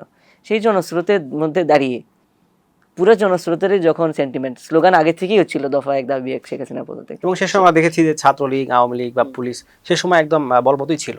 হ্যাঁ, তারা তো বলবো যে তারা, আমি আমি বলবো এই যে 10-12 দিনের আন্দোলন, তারা কিন্তু মানে দে ওয়ার ড্রেইনড। তারা এই এই যে মানে জনস্রোতের বিরুদ্ধে আপনি গুলি করে কতটুকু গুলি করবেন, মানে নিজেরও তো আসলে একটা লিমিট আছে, আপনার মেন্টাল লিমিট আছে আমি বলবো। তো তারা কিন্তু এই মেন্টাল লিমিটের শেষ পর্যায়ে পৌঁছে গিয়েছিল। কিন্তু আপনি জানেন যে পতন যখন আসে তখন আসলে অ্যাপারেন্ট যে সত্যটা আছে, আপনার চোখের সামনে সত্যটা আপনি বিশ্বাস করতে চাইবেন না। শেখ হাসিনা যদি কোনোভাবে এই সত্যটা সে বুঝতে পারতো যে তার জনবল যেটা সেটা ড্রেইনড হয়ে গিয়েছে, তাদেরকে মানে তারা আর পারছে না এই জনস্রোতের বিরুদ্ধে মানে জনস্রোতকে থামাতে, তাহলে আসলে সে 4 তারিখের যে প্রতিরোধ যে ঘোষণা করেছিল সেটা সে ডাকতো না। সে কিন্তু এটা একটা সুইসাইডাল স্টেপ কিন্তু নিয়েছিল। আপনি জানেন যে 4 তারিখ কিন্তু আওয়ামী লীগের প্রায় 64 জেলার মধ্যে 62টা বা 61টা জেলার যে অফিস সেটা একদম মানে শিক্ষার্থী বলে জনতাই পুড়িয়ে দেয়। এবং মানে এখানে আমি বলবো কি, মানে শুধু বিএনপি কিংবা জামাত কিংবা অন্যান্য বামপন্থী দল কিংবা ইসলামী দল সেগুলো না, সবাই ছিল। সবাই মানে একদম আম মানুষ, তারাই গিয়ে দেখা যাচ্ছে যে মানে আওয়ামী লীগের বিভিন্ন অফিস পুড়িয়ে দিচ্ছে, মানে আওয়ামী লীগের মানুষজনকে মানে একদম মানে কি বলবো কর্নার করে ফেলছে। কারণ আওয়ামী লীগের এরা বন্দুক নিয়ে নামছে, কিন্তু বন্দুক দিয়ে আপনি জনস্রোত থামাতে পারেন কখনো? আমরা তো দেখেছি সে সময় যে লং মার্চ ছিল 6 আগস্ট, সেটি 5 আগস্ট করা হয়েছে। মানে এখানে আপনারা কিভাবে সমন্বয় করলেন? এখানে সমন্বয় বলতে তখন তো একটা হায়ার মানে নীতি নির্ধারণের একটা পর্যায়ে তৈরি হয়ে গিয়েছে আমাদের। বিশেষত এই সিদ্ধান্ত নেওয়ার ক্ষেত্রে যতটুকু আমি জানি, আমাদের বাংলাদেশ জাতীয়তাবাদী দল বিএনপির মহাসচিব, বর্তমানে যিনি মন্ত্রী দায়িত্ব পালন করছেন, জনাব মির্জা ফখরুল ইসলাম আলমগীর, এবং আমাদের চেয়ারম্যান, তৎকালীন ভারপ্রাপ্ত চেয়ারম্যান জনাব তারেক রহমান, ওনারা কিন্তু একদম ওনাদের আলোচনার মাধ্যমে এটা উঠে এসেছিল। আমাদের নেতৃবৃন্দ যেটা বলেছেন যে তখনকার যে একটা ওই 4 আগস্টের পরে, 4 আগস্টের যে আমাদের আন্দোলন সফল হলো, এরপরে একটা তুঙ্গে আন্দোলন ছিল, তখনকার পরে কিন্তু এটা the iron was hot and it had to be stricken back there. তো আমরা যদি তখন স্ট্রাইক না করতাম, তখন কিন্তু একদিনের মধ্যে অনেক ধরনের ষড়যন্ত্র, অনেক ধরনের জিনিস কিন্তু হয়ে মানে অনেক ধরনের কি বলবো নেতিবাচক, আমাদের আন্দোলনের জন্য নেতিবাচক বিভিন্ন কিছু কিন্তু ঘটে যেতে পারতো। অনেককে হয়তো গ্রেফতার করতে পারতো, অনেককে দেখা যেত ধরপাকড় বাড়িয়ে দিতে পারতো একদিনের ভিতরে। তো আমাদের দল বিগত যে আমাদের অভিজ্ঞতা রয়েছে, সেই অভিজ্ঞতার প্রেক্ষিতে আসলে এখানে একটা খুব একটা পরিপক্ক একটা সিদ্ধান্ত নেয়, এবং পরবর্তীতে সমন্বয়কদেরও এই ক্ষেত্রে উদ্বুদ্ধ করে যে না, একটু দেরি করার কোনো দরকার নেই, মানুষ রেডি আছে। এবং আমি জনতার কাতার থেকে যেটা বলতে পারি, মানুষ তৈরি ছিল যে দরকার হলে গাড়ি টাড়ি বন্ধ করলে হেঁটে চলে যাবে। তো সেরকম কিন্তু আপনারা দেখবেন পুরো রাত জুড়ে আমরা ভিডিও পাচ্ছিলাম যে কিরকম মানুষজন যাচ্ছে, লেগুনা চড়ে আসতেছে, অনেকে হেঁটে আসছে, একদম মানে ফজর রক্ত তাজ্জুদের রক্তের আগে থেকেও হাঁটা শুরু করছে। যখন গিয়ে পৌঁছায় আমরা পৌঁছাবো কিন্তু হাঁটবো, আজকে ঢাকা চলে যাব। তো মানুষের এই যে একটা আকাঙ্ক্ষা ছিল, মানুষের মধ্যে একটা রেডিনেস ছিল, সেটাকে কিন্তু পিক করতে হতো। তো যেহেতু আমরা রাজনীতি করি, আমাদের রাজনৈতিক সংগঠন এবং মানুষের পালস বোঝা আমাদের নেতৃবৃন্দের জন্য আর মানে সমন্বয়কদের থেকে অনেক বেশি সহজ ছিল। তো তারা কিন্তু এই জায়গায় সমন্বয়কদেরকে খুব ভালোভাবে সহযোগিতা করেছেন এবং খুব ভালোভাবে জিনিসটা সমন্বয় করেছেন, যাতে করে 5 তারিখই ইয়া হয়। যে কারণে কিন্তু এই যে একটা কি বলবো লাস্ট স্ট্রাইকটা একটু সময় মতো হয়, আপনি দেখবেন কিন্তু শেখ হাসিনা পালিয়ে যেতে বাধ্য হয়। এরপরে মানে শেখ হাসিনা পালালে বা পড়ে গেলে সরকার কি করবেন আপনারা? এই প্ল্যানটা ছিল কিনা আপনাদের? আমাদের প্ল্যান তো খুবই ক্লিয়ার ছিল। আমাদের যে 7 জানুয়ারি যে ডামি নির্বাচন, সেটা হওয়াতে এই জিনিসটাতে আমাদের অ্যাডামেন্সি আরো বেশি ক্লিয়ার ছিল। আমরা যারা বাংলাদেশি জাতীয়তাবাদের রাজনীতি করি এবং ফ্যাসিবাদ বিরোধী আন্দোলন যারা একদম সম্মুখ সারি থেকে করেছে, যারা আমাদের যে সমমনা দলগুলো রয়েছে, সবারই কিন্তু একটা ক্লিয়ার কনসেনসাস ছিল যে আমরা নির্বাচন ছাড়া, গণতান্ত্রিক নির্বাচন ছাড়া আমরা ক্ষমতা নিব না, এবং আমাদেরকে যদি ওইরকম কোনো অফারও করা হয় আমরা এটা নিব না, আমরা একটা সুষ্ঠু নির্বাচন আদায়ের জন্য বরং মাঠে থাকবো। তো সেই সিদ্ধান্তটা কিন্তু আমাদের এটা কি বলবো একদম 2022 সালের যে আন্দোলন থেকে শুরু করে 23 সালের আন্দোলন, পরে 24 সালে একটা দামি নির্বাচন ফেস করা, এরপরে জুলাইয়ের আন্দোলন করা, এর কোনোটার ক্ষেত্রে মানে কোনো ক্ষেত্রেই কিন্তু আমরা ওই সিদ্ধান্ত থেকে আমরা পিছিয়ে যাইনি, আমরা পিছু হটিনি। তো এক্ষেত্রে আমাদের প্ল্যান খুবই ক্লিয়ার ছিল যে একটা নিরপেক্ষ সরকার আসবে, তারা নির্বাচন দেবে, সেই নির্বাচনে জয়ী হলে আমরা সরকারে আসবো, জয়ী না হলে আমরা সরকারে আসবো না, আমি বিরোধী দলে থাকবো। এই ক্ষেত্রে অনেকে অভিযোগ করেন যে আপনারা খুব তাড়াহুড়া করে নির্বাচন চাচ্ছিলেন, যার কারণে আপনারা আসলে কয়েকদিন পরেই সম্ভবত 6 তারিখে 7 তারিখে আপনারা ঢাকাতে একটা সমাবেশও করেছিলেন। তৎকালীন সময় আপনারা জানবেন 7 আগস্ট যখন আমরা সমাবেশ করি, কিংবা ডেটটা আমার এক্সাক্ট মনে নেই, 7 তারিখ আমার যতটুকু মনে হয়, তখন কিন্তু কোনো সরকার বাংলাদেশে ওইভাবে ছিল না, তখন কিন্তু অন্তর্বর্তীকালীন সরকারের আলাপ আলোচনা চলছিল। তো সেক্ষেত্রে নির্বাচনের তাড়া দেওয়া না, আমরা এই যে অন্তর্বর্তীকালীন সরকার যেটা আলাপ আলোচনা চলছিল সেটাকে একটা টার্গেট সেট করে দেওয়া এবং তার পক্ষে জনমত গড়ে তোলার জন্যই কিন্তু তৎকালীন যে সমাবেশটা সেটা ডাকা হয়েছিল। যে একটা নির্বাচন হইতে হবে। হ্যাঁ, একটা নির্বাচন হতে হবে এবং বাংলাদেশ কোন দিকে যাচ্ছে, শান্তির দিকে যাচ্ছে না বিশৃঙ্খলার দিকে যাচ্ছে। আপনি দেখবেন যে 5 আগস্ট 6 আগস্ট কিন্তু অনেক বিশৃঙ্খলা চলছিল বাংলাদেশে, কিন্তু যখন আমাদের মরহুম দেশ নেত্রী বেগম খালেদা জিয়া বক্তৃতা দিলেন, মাত্র ছোট একটা বক্তব্য, উনি অসুস্থ অবস্থায় অনেক কষ্ট করে কিন্তু তখন কথা বলেছেন, কিন্তু ওনার কথায় যে একটা শান্তির বার্তা এসেছিল, বিশেষত আমাদের নেতাকর্মীদের মধ্যে, আমাদের যারা সমর্থক রয়েছেন, অসংখ্য শুভাকাঙ্ক্ষী রয়েছেন বাংলাদেশ জাতীয়তাবাদী দল বিএনপির, বাংলাদেশ জাতীয়তাবাদী ছাত্র দলের, আমাদের সবার জন্য কিন্তু এটা একটা শান্তির বার্তার মতো। এবং পরবর্তীকালে আমাদের তৎকালীন ভারপ্রাপ্ত চেয়ারম্যান জনাব তারেক রহমান, বর্তমান প্রধানমন্ত্রী, উনি যখন বক্তব্য দিলেন যে আমরা শান্তি চাই বাংলাদেশে, আমরা প্রতিশোধ চাই না, এটা কিন্তু একটা বিশাল বড় বার্তা এবং মূল টার্গেটটাই কিন্তু বিএনপি ছিল যে এই বার্তাটা দেয়া।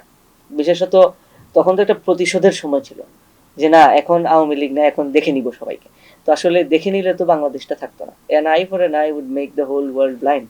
তো আমরা আমাদের দেশকে ব্যর্থ রাষ্ট্রে পরিণত করতে কখনোই চাইনি, আমরা চাচ্ছিলাম যে একটা গণতান্ত্রিক ট্রানজিশন তো দরকার ছিল, তো সেটার দিকে আসলে দেশটাকে ডিরেক্ট করে দিতে। তো ওই সমাবেশটা কিন্তু ওই ক্ষেত্রে খুবই খুবই গুরুত্বপূর্ণ ছিল, যদিও এটার কারণে আমাদের যারা বিরোধী দলগুলো ছিলেন এবং আমি বলবো আওয়ামী লীগেরও একটা ইন্ধন ছিল যে তারা এটা বলছিল যে না বিএনপি মনে হয় সমাবেশ করে ক্ষমতা নিয়ে নিবে ইত্যাদি বিভিন্ন ধরনের নেগেটিভ কিন্তু তারা ছড়িয়েছিল। এবং তখন আমাদের বিরুদ্ধে এখন আওয়ামী লীগ সরানো হয়েছে, বিএনপিকে সরাতে হবে, একই সাপের 2 বিষ, হ্যাঁ, ওইরকম কিছু ন্যারেটিভ ছড়ানোর চেষ্টা করছিল। তো এগুলো আসলে আমি বলবো যে বাংলাদেশ জাতির জন্য কোনো কল্যাণকর ন্যারেটিভ ছিল। অন্তর্বর্তীকালীন সরকারে যে ছাত্র উপদেষ্টারা গেলেন, এটিকে আপনারা কিভাবে দেখেছেন সে সময় ছাত্র দলে যারা ছিলেন? আমরা যারা রাজনীতি করি, আমরা রাজনীতি মূলত করি হলো জনগণের প্রতিনিধি হওয়ার জন্য, যে আমাদের একটা ফ্রি ট্রেনিং সেটা পাওয়ার জন্য ছাত্র রাজনীতি করি। আমরা শিক্ষার্থীদের প্রতিনিধি হিসেবে কাজ করে শিক্ষার্থীদের যে বিভিন্ন দাবি দেওয়া আছে সেগুলোর আদায়ের জন্য যে আমরা ভয়েস রেজ করি, অ্যাক্টিভিজম করি, সেটা করে আমরা কিন্তু পরবর্তীতে যে জনগণের প্রতিনিধি হওয়ার জন্য প্রস্তুতি নেই। তো আমাদের জন্য কনসেপ্টটা খুব ক্লিয়ার ছিল যে আমাদের এখনই বিশাল কোনো কিছু আদায় করে ফেলতে হবে নাকি, বিশাল কোনো কিছু ব্যক্তিগতভাবে পেতে হবে না। এই যে যে আমাদের 24-এর গণ অভ্যুত্থান ঘটলো সেটার মাধ্যমে আমাদের লক্ষ্য একটাই ছিল, আমরা যারা রাজনীতি করি আমাদের লক্ষ্য আসলে একটাই ছিল, যে ফ্যাসিবাদী শেখ হাসিনার পতন, এবং সেটা আমরা নিশ্চিত করতে পেরেছিলাম। আপনারা ছাত্র প্রতিনিধি হিসেবে সরকার না থাকলেও অভিযোগ করা হয় যে এই আন্দোলনের সবচেয়ে বেশি বেনিফিশিয়ারি হচ্ছে বিএনপি, অনেকে অভিযোগ করেন, এই ব্যাপারে কি বলবেন? আসলে এই অভিযোগটা অমূলক, কারণ আওয়ামী লীগের বিরুদ্ধে জনগণের আন্দোলনের দরকার ছিল, কারণ আওয়ামী লীগের যে ফ্যাসিবাদী রেজিম সেটা জনবিরোধী একটা রেজিম ছিল। তো যখন জনগণের বিরুদ্ধে তারা দাঁড়িয়ে গিয়েছে, তো জনগণ তো তাদেরকে একটা জবাব দেবেই। এবং এক্ষেত্রে স্বভাবতই সবচেয়ে শক্তিশালী বিরোধী দল এবং সবচেয়ে সাংগঠনিকভাবে সবচেয়ে ভালো অবস্থানে থাকা দল হিসেবে বাংলাদেশ জাতীয়তাবাদী দল বিএনপি জনগণকে সবচেয়ে বেশি সহায়তা করতে পেরেছে। তো সেক্ষেত্রে জনগণের সেন্টিমেন্ট কেন আমাদের পক্ষে থাকবে না?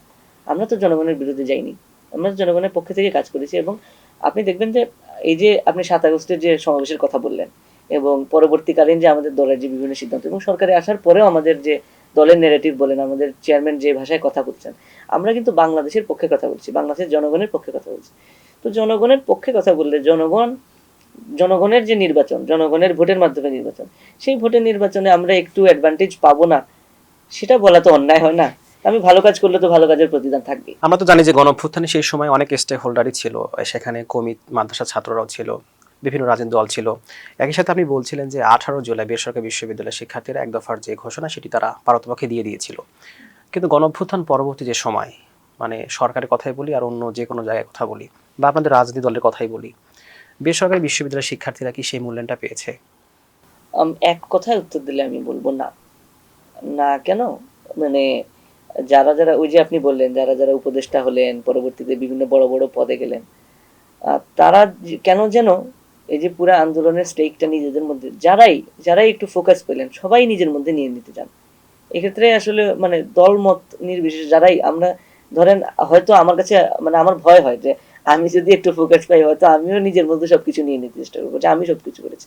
কিন্তু আসলে জুলাই তো আমিত্বের ছিল না, 24-এর গণঅভ্যুত্থানে কখনো আমার ছিল না, এটা সবার ছিল আমাদের। এবং একলা কোনো কিছু করে ফেলতে হবে সেরকম চিন্তাও কিন্তু কেউ কখনো করেনি, সাহসও করেনি, কিংবা ওইরকম কোনো নিয়েও কেউ আন্দোলন করছে বলে আমার মনে নেই।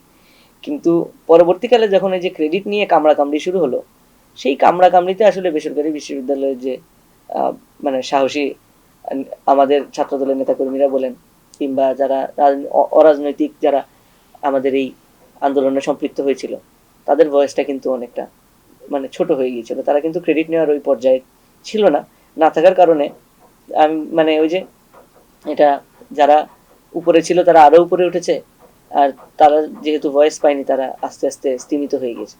তো এটা দুঃখজনক আসলে, অনেক সাহসী মানুষজন যারা আন্দোলনে অসীম সাহসী ভূমিকা রেখেছে এবং অসীম স্যাক্রিফাইস করেছে, তাদের অনেকের নামও আমরা জানি না, ইভেন শহীদদেরও অনেকের নাম আমরা জানি না। আমি আপনাকে একটা ছোট্ট কথা বলি, যেমন 16ই আগস্ট প্রথম দিন শহীদ কিন্তু হয়েছিল 6 জন। কিন্তু আপনি যদি আমাকে জিজ্ঞেস করেন যে আবু সাইদ আর কষ্ট করে আমরা ওয়াসিমের নামটা তুলে রেখেছি, এই 2 জনের নাম বাদে আপনি 4 জনের নাম কি আপনি জানেন? আমি জানি? আমাদের কারোরই কিন্তু মনে নেই। এবং অনেকে বলেনও না। হ্যাঁ, অনেকে ইচ্ছা করেই হয়তো বলেন না, কারণ তাদের রাজনৈতিক এজেন্ডা বাস্তবায়নের জন্য 1-2জনকে এগিয়ে দেওয়া উচিত, দরকার। তো ওনারা এগিয়ে দেন, বাকিদের কথা বলেন না। তো দেখা যায় যে মানে আপনাদের যারা সাংবাদিক আছেন, সাংবাদিকদের মধ্যে যে প্রিয় ভাই উনি আছেন, একটা ছোট্ট বাচ্চা রেখে মারা গিয়েছেন। তো এই জিনিসটা কিন্তু তখন আন্দোলনের সময় সবাইকে ছুঁয়ে গেছে, যে একটা ছোট বাচ্চা সেও বলছিল যে প্রিয় বাবা চলে গিয়েছে আমাকে রেখে। তো এরকম জিনিস আমরা ফেস করেছি, যারা যেগুলো আন্দোলনের সময় আমাদেরকে টাচ করে গেছে, কিন্তু পরবর্তীকালে কিন্তু আমরা সেভাবে মূল্যায়ন কিন্তু করতে পারিনি। বেসরকারি বিশ্ববিদ্যালয়ের পক্ষ থেকে যেটা অভিযোগ করা হয় যে পরবর্তী সময়ে যারা এখন এনসিপিতে আছে তারা মূলত ঢাকা বিশ্ববিদ্যালয় কোরাম টাইপ কিছু একটা করেছে। মানে এই অভিযোগের ব্যাপারে কি বলবেন? একই সাথে নেতৃত্ব নেয়ার ক্ষেত্রে বা জুলাইয়ের কেটে নেওয়ার ক্ষেত্রে ঢাকা বিশ্ববিদ্যালয়কে ব্লেম দেওয়া হয়। এই আন্দোলনটা শুধুমাত্র তো ঢাকা বিশ্ববিদ্যালয় হয়নি, বাংলাদেশের আরও যে বিশ্ববিদ্যালয়গুলো আছে বিশেষ করে ন্যাশনাল ইউনিভার্সিটি তারাও তো করেছিল। এটা আমার এটা বলতে গেলে যে সামগ্রিক একটা রাজনৈতিক বিষয় বলতে আপনি সব সময় দেখবেন স্যাক্রিফাইস কিংবা অবদান যতটুকুই হোক না কেন, ঢাকা বিশ্ববিদ্যালয় কিন্তু সবসময় প্রায়োরিটি পেয়েছে। এবং এইটা সত্য যে ঢাকা বিশ্ববিদ্যালয়ে কোনো আন্দোলন না হলে এটা কিন্তু দেশব্যাপী ছড়িয়ে যায়নি। সেটা আমাদের ভাষা আন্দোলন বলুন, সেটা আমাদের স্বাধীনতা সংগ্রামের প্রত্যেকটা আন্দোলন বলুন, মুক্তিযুদ্ধ বলুন, 90-এর স্বৈরাচার বিরোধী আন্দোলন বলুন, 24-এর গণঅভ্যুত্থান বলুন, প্রত্যেকটা স্টেপে কিন্তু ঢাকা বিশ্ববিদ্যালয় যখন নেতৃত্ব দিয়েছে তখনই কিন্তু সারা বাংলাদেশের মানুষ জেগে উঠেছে আপনি বলতে পারেন। তো সেই জায়গা থেকেই কিন্তু ঢাকা বিশ্ববিদ্যালয় সব সময় আপনি মিডিয়াতে বলুন কিংবা অন্য সব ক্ষেত্রে নেতৃত্বের জায়গায় কিন্তু ঢাকা বিশ্ববিদ্যালয় একটা প্রায়োরিটি পেয়ে এসেছে। কিন্তু এক্ষেত্রে প্রায়োরিটি পেলেই মানে আমার আমার নিজেরও অভিযোগের যে জায়গাটা, যখন বিজয়ী হয় কেউ তখন তো তাকে বিনয়ী হতে হয়। যখন একটা মানুষ যখন নেতৃত্বে যায় তখন তার তার এই নেতৃত্বে যাওয়ার পিছনে যারা অবদান রেখেছে তাদেরকে খুঁজে খুঁজে বের করে নিতে হয় যে তারাও করেছে, আর নিজেকে একটু একটু মাটির সাথে মিশিয়ে রাখতে হয় আপনি। কারণ এটা তো ওই যে সহজ বাংলা ভাষায় যে বলে যে নেতৃত্বে গেলে মানুষের পা মাটি থেকে উঠে যায়। তো পা মাটিতে রাখার ক্ষেত্রে আপনি যদি আপনার ওই যে আমি বলবো পর্দার আড়ালের যে হিরোরা রয়েছে তাদেরকে যদি আপনি তুলে ধরেন, নিজে আসলে ছোট হওয়া হয় না, মানুষ তখন যে তুলে ধরে তাকে আরো বেশি তুলে ধরে যে না সে তো আমাদের কথা মনে রেখেছে। তো সেরকমটা কিন্তু আমরা আসলে এই যে 6 আগস্ট পরবর্তী যে আমরা অন্তর্বর্তীকালীন সরকার দেখলাম তখন আমরা দেখতে পাইনি। আমরা দেখেছি যে গুটি কয়েক মানুষকে মাস্টার মাইন্ড বানানো হয়েছে, হিরো বানানো হয়েছে, তাদেরকে উপর থেকে আরো আরো উপরে, মানে এটাকে ইংরেজি একটা ওয়ার্ড আছে ডিফাই, মানে দেবত্ব দান করা হয়েছে তাদেরকে, যে এরা না থাকলে আন্দোলন হতো না। কিন্তু সত্যি কথা আমি আমি আপনাকে বলি, ওই আন্দোলনে যদি আমিও মারা যেতাম আন্দোলন সফল হতো। এই যে সমন্বয়ক যারা আছে, একটা সাহস নিয়ে কথা বলি, এই সমন্বয়ক যারা আছে তারা যদি মরেও যেত এই আন্দোলন সফল হতো। এবং হ্যাঁ, তারা এই আন্দোলনটা শুরু করেছে, সাংগঠনিক কাজ করেছে, তাদের তাদের অবদান অবশ্যই আছে, কিন্তু সেটা তো শহীদদের থেকে বেশি নয়। অনেক জায়গায় শহীদদের নাম লিখতে, শহীদদের স্বীকৃতি দিতে এবং আহতদেরকে চিকিৎসার ব্যবস্থা করতেও যে কৃপণতা ওনারা দেখালেন সেটার মূল্য ওনারা সারা জীবন পাবেন। আমরা তো দেখেছি যে আন্দোলনের সেই সময়টাতে মাদ্রাসা শিক্ষার্থীদের একটা বড় কন্ট্রিবিউশন ছিল, পরবর্তীতে আমরা তাদের সেভাবে মূল্যায়ন দেখতে পাইনি। এ ব্যাপারে কি বলবেন? এ ব্যাপারে আসলে বিষয়টা বেশ স্যাড যে যারা নিজেদেরকে এই যে সবচেয়ে বড় ক্রেডিট দাবি করে নিজেদের 24 আন্দোলনে এনসিপি, তারা কিন্তু মাদ্রাসা শিক্ষার্থীদেরকে কেন্দ্র করে কোনো মুভমেন্ট করে তোলে। কিন্তু আপনি এদিকে আমাদের দলের যদি আপনি দেখেন যে আমাদের জুলাই জোট নামের একটা সংগঠন কিন্তু গড়ে উঠেছে, যারা বাংলা মানে তারা মাদ্রাসা শিক্ষার্থী, মাদ্রাসা পড়ুয়া এবং যারা মাদ্রাসা গ্রাজুয়েট, তারা এই যে জুলাই আন্দোলনের যে তাদের সম্পৃক্ততা, তাদের চিন্তা, সেটা নিয়ে কাজ করেন এবং সেটাকে প্রমোট করেন। তারা মাদ্রাসা শিক্ষার্থী হলো তারা বাংলাদেশি জাতীয়তাবাদী, এবং একই সাথে বাংলাদেশ জাতীয়তাবাদী ছাত্র দলের সাথেও কিন্তু অসংখ্য মাদ্রাসা শিক্ষার্থীরা সম্পৃক্ত রয়েছে, যাদেরকে আমরা মানে যতটুকু সুযোগ পাই, যখনই সুযোগ পাই আমরা তাদেরকে প্রমোট করার চেষ্টা করি। তো সেখানে আমারও বন্ধু আছে, আমার অগ্রজরা রয়েছেন যারা মাদ্রাসা শিক্ষার্থী। তো তারা তাদের যে মাদ্রাসাগুলোকে কেন্দ্র করে যেভাবে আন্দোলন ছিল, তারা কিন্তু ওইভাবে নিজেদেরকে সংগঠিত করার চেষ্টা করে। কিন্তু এনসিপির পক্ষ থেকে তারা আন্দোলনের ক্রেডিটটা পুরাটাই দাবি করে, কিন্তু তাদের পক্ষ থেকে কিন্তু আমরা ওই ধরনের কোনো উদ্যোগ দেখিনি, কিংবা তারা কিন্তু ওটাকে ফুটিয়ে তুলতে পারেনি। তো এই ব্যর্থতার দায়টা তো তাদের নিতে হবে। এখন আমরা আমাদের জায়গা থেকে, রাজনৈতিক জায়গা থেকে যতটুকু করা সম্ভব, আমরা তো জুলাই কিংবা 24-এর গণঅভ্যুত্থানকে আমরা তো সর্বোচ্চভাবে ধারণ করি। আপনি বলছিলেন যে যারা জুলাই যুদ্ধে অংশগ্রহণ করেছিল এবং কন্ট্রিবিউশন রেখেছে তাদেরকে একটা জায়গায় আনা হয়েছে, কিন্তু এই অভিযোগও তো আছে যে বিএনপি জুলাইপন্থী বা জুলাই যোদ্ধা যারা আছে তাদেরকে তাদের মতো করে একটা প্ল্যাটফর্মে আনার চেষ্টা করতেছে। এটা করার মধ্য দিয়ে বিএনপি বোঝানোর চেষ্টা করতেছে তাদের আসলে জুলাই যোদ্ধা সংখ্যা বেশি বা কন্ট্রিবিউশন বেশি। জুলাই জাতীয় দিবস যেটি ছিল চিনমৈত্রীতে, সেখানে বেশ কিছু জুলাই যোদ্ধা কথা বলেছেন যে তারেক রহমানকে 10 বছর রাখতে হবে, কোনো কথা হবে না। বিএনপি হচ্ছে জুলাই যোদ্ধাকে বা জুলাই যুদ্ধকে ধারণ করে, জামাত করে না। এই যে বক্তব্য, এগুলোর মধ্য দিয়ে আসলে বিভক্তি যে ব্যাপারটা, এটি আসলে আরো কার্যকরভাবে স্পষ্ট হচ্ছে কিনা? আসলে বিভক্তির জায়গাটা তো কি বলবো, যে এটা তো নতুন করে কেক কাটা হচ্ছে না, এই কেক তো কাটা, আমাদেরকে তো আইসোলেট করেই দেওয়া হয়েছে। আপনি যদি সত্যি কথা বলেন যে এই যে ক্রেডিট বাজি, মার্কেটিং বাজির মাঝখানে আমরা যারা আন্দোলনে ওইভাবে সম্পৃক্ত ছিলাম, আমাদেরও কিন্তু আসলে আমাদের ন্যারেটিভটা কিন্তু ফুটে উঠছে না ওইভাবে। তো এখন যেটা হচ্ছে সেটা হলো আমাদের যে এই যে সরকার, নির্বাচিত সরকার এসেছে, তারা তাদের সাধ্যমতো এই যে ভাগটা হওয়ার পরে যতটুকু জোড়া লাগিয়ে রাখা যায়। এখন দেখুন, দেয়ার ওয়াজ অপশন যে এই সরকার মানে এই জুলাইকে নিয়ে কোনো প্রোগ্রাম কিন্তু না করলেও না করতে পারতো, কারণ বিগত অন্তর্বর্তীকালীন সরকার এবং এনসিপির এই যে অতিরিক্ত ক্রেডিট বাজির কারণে মানুষের মধ্যে কিন্তু একটা বিরক্তিও কাজ করছে। এই বিরক্তিকে কিন্তু বাংলাদেশ জাতীয়তাবাদী দল বিএনপি কিংবা বর্তমান সরকার কিন্তু কোনোভাবেই পুঁজি করতে চায়নি, বরং 24-এ গণঅভ্যুত্থানকে সম্পূর্ণভাবে ধারণ করে নিজেদের মতো করে কার্যক্রম চালিয়ে যাচ্ছে। এবং যে অনুষ্ঠানটার কথা বললেন, সেখানে তো যাওয়ার সুযোগ আসলে খুব সীমিত। সেখানে আপনি যদি কথা বলেন, আমি তো যে আমাদের সহযোগী সংগঠন এখন সরকার পরিচালনার দায়িত্বে রয়েছে, আমি বাংলাদেশ জাতীয়তাবাদী দল, বাংলাদেশ জাতীয়তাবাদী ছাত্র দলের একজন মানে পদস্থ কর্মী, আমাকে তো দাওয়াত দেওয়া হয়নি।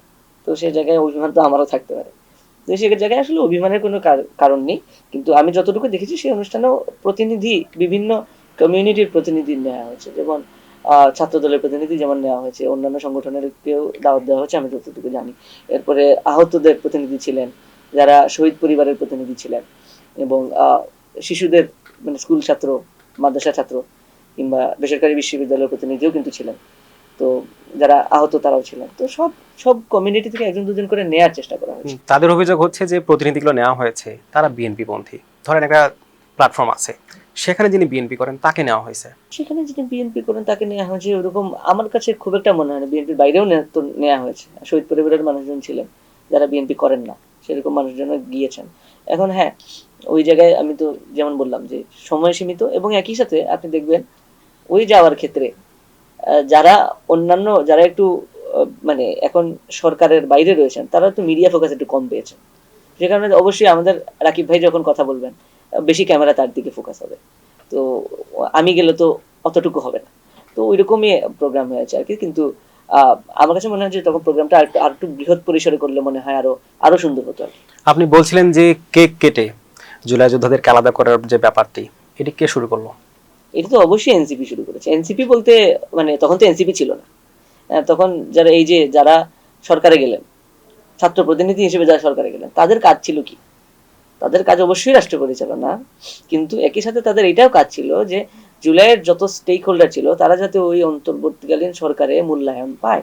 তো আপনি দেখেন ওই যে মন্ত্রী মিনিস্টার না উপদেষ্টাদের যারা ওই যে ছাত্র প্রতিনিধি হিসেবে প্রত্যেকটা মন্ত্রণালয়ে সম্পৃক্ত হলেন যারা, তাদের মধ্যে কেউ কি আছে যারা বাংলাদেশ জাতীয়তাবাদী ছাত্র দলের সাথে সম্পৃক্ত ছিল? এবং তাদের যে জুলাইয়ের অবদান সেটাও যদি আপনি তুলে ধরেন তাহলে কিন্তু আপনার লজ্জা পেতে হবে। তারা অনেকেই কিন্তু আন্দোলনে সম্পৃক্ত ছিলেন না। তাদেরকে কার রেফারেন্সে, কিসের রেফারেন্সে ওইখানে দেওয়া হলো তৎকালীন তখন পর্যন্ত কিন্তু অস্পষ্ট ছিল। এখন কিন্তু আমরা স্পষ্ট, একটা দলের একটা নির্দিষ্ট সংগঠনের মানুষজনকে প্রায়োরিটি দিয়ে সেই কেকটা কিন্তু ভাগ করে দেওয়া হয়েছে। মানে কি, আপনি এখানে পার্টিজান চিন্তাটাকে আপনি উদ্বুদ্ধ করে দিয়েছেন। হ্যাঁ, তো এখন এখন যেটা সরকার চালাচ্ছে, এখন আমাদের মানে ইউনিফিকেশন একটা নতুন করে আবার চেষ্টা করা লাগছে। তো এই চেষ্টাটা তো আমাদের করার কথা না। আমাদের তো একটা পার্টিজান সরকার, অফকোর্স এটা তো বাংলাদেশ জাতীয়তাবাদী দল বিএনপির নেতৃত্বাধীন সরকার। তো সেই সরকারে এসে এখন আমাদের উল্টো পথে চলতে হচ্ছে। হ্যাঁ, তো এই উল্টো পথে চলার যে দায়, সেটা তো সম্পূর্ণভাবে অন্তর্বর্তীকালীন সরকারের সাথে যারা সম্পৃক্ত ছিলেন এবং পরবর্তীকালে যারা এনসিপি হিসেবে আত্মপ্রকাশ করলেন তাদের।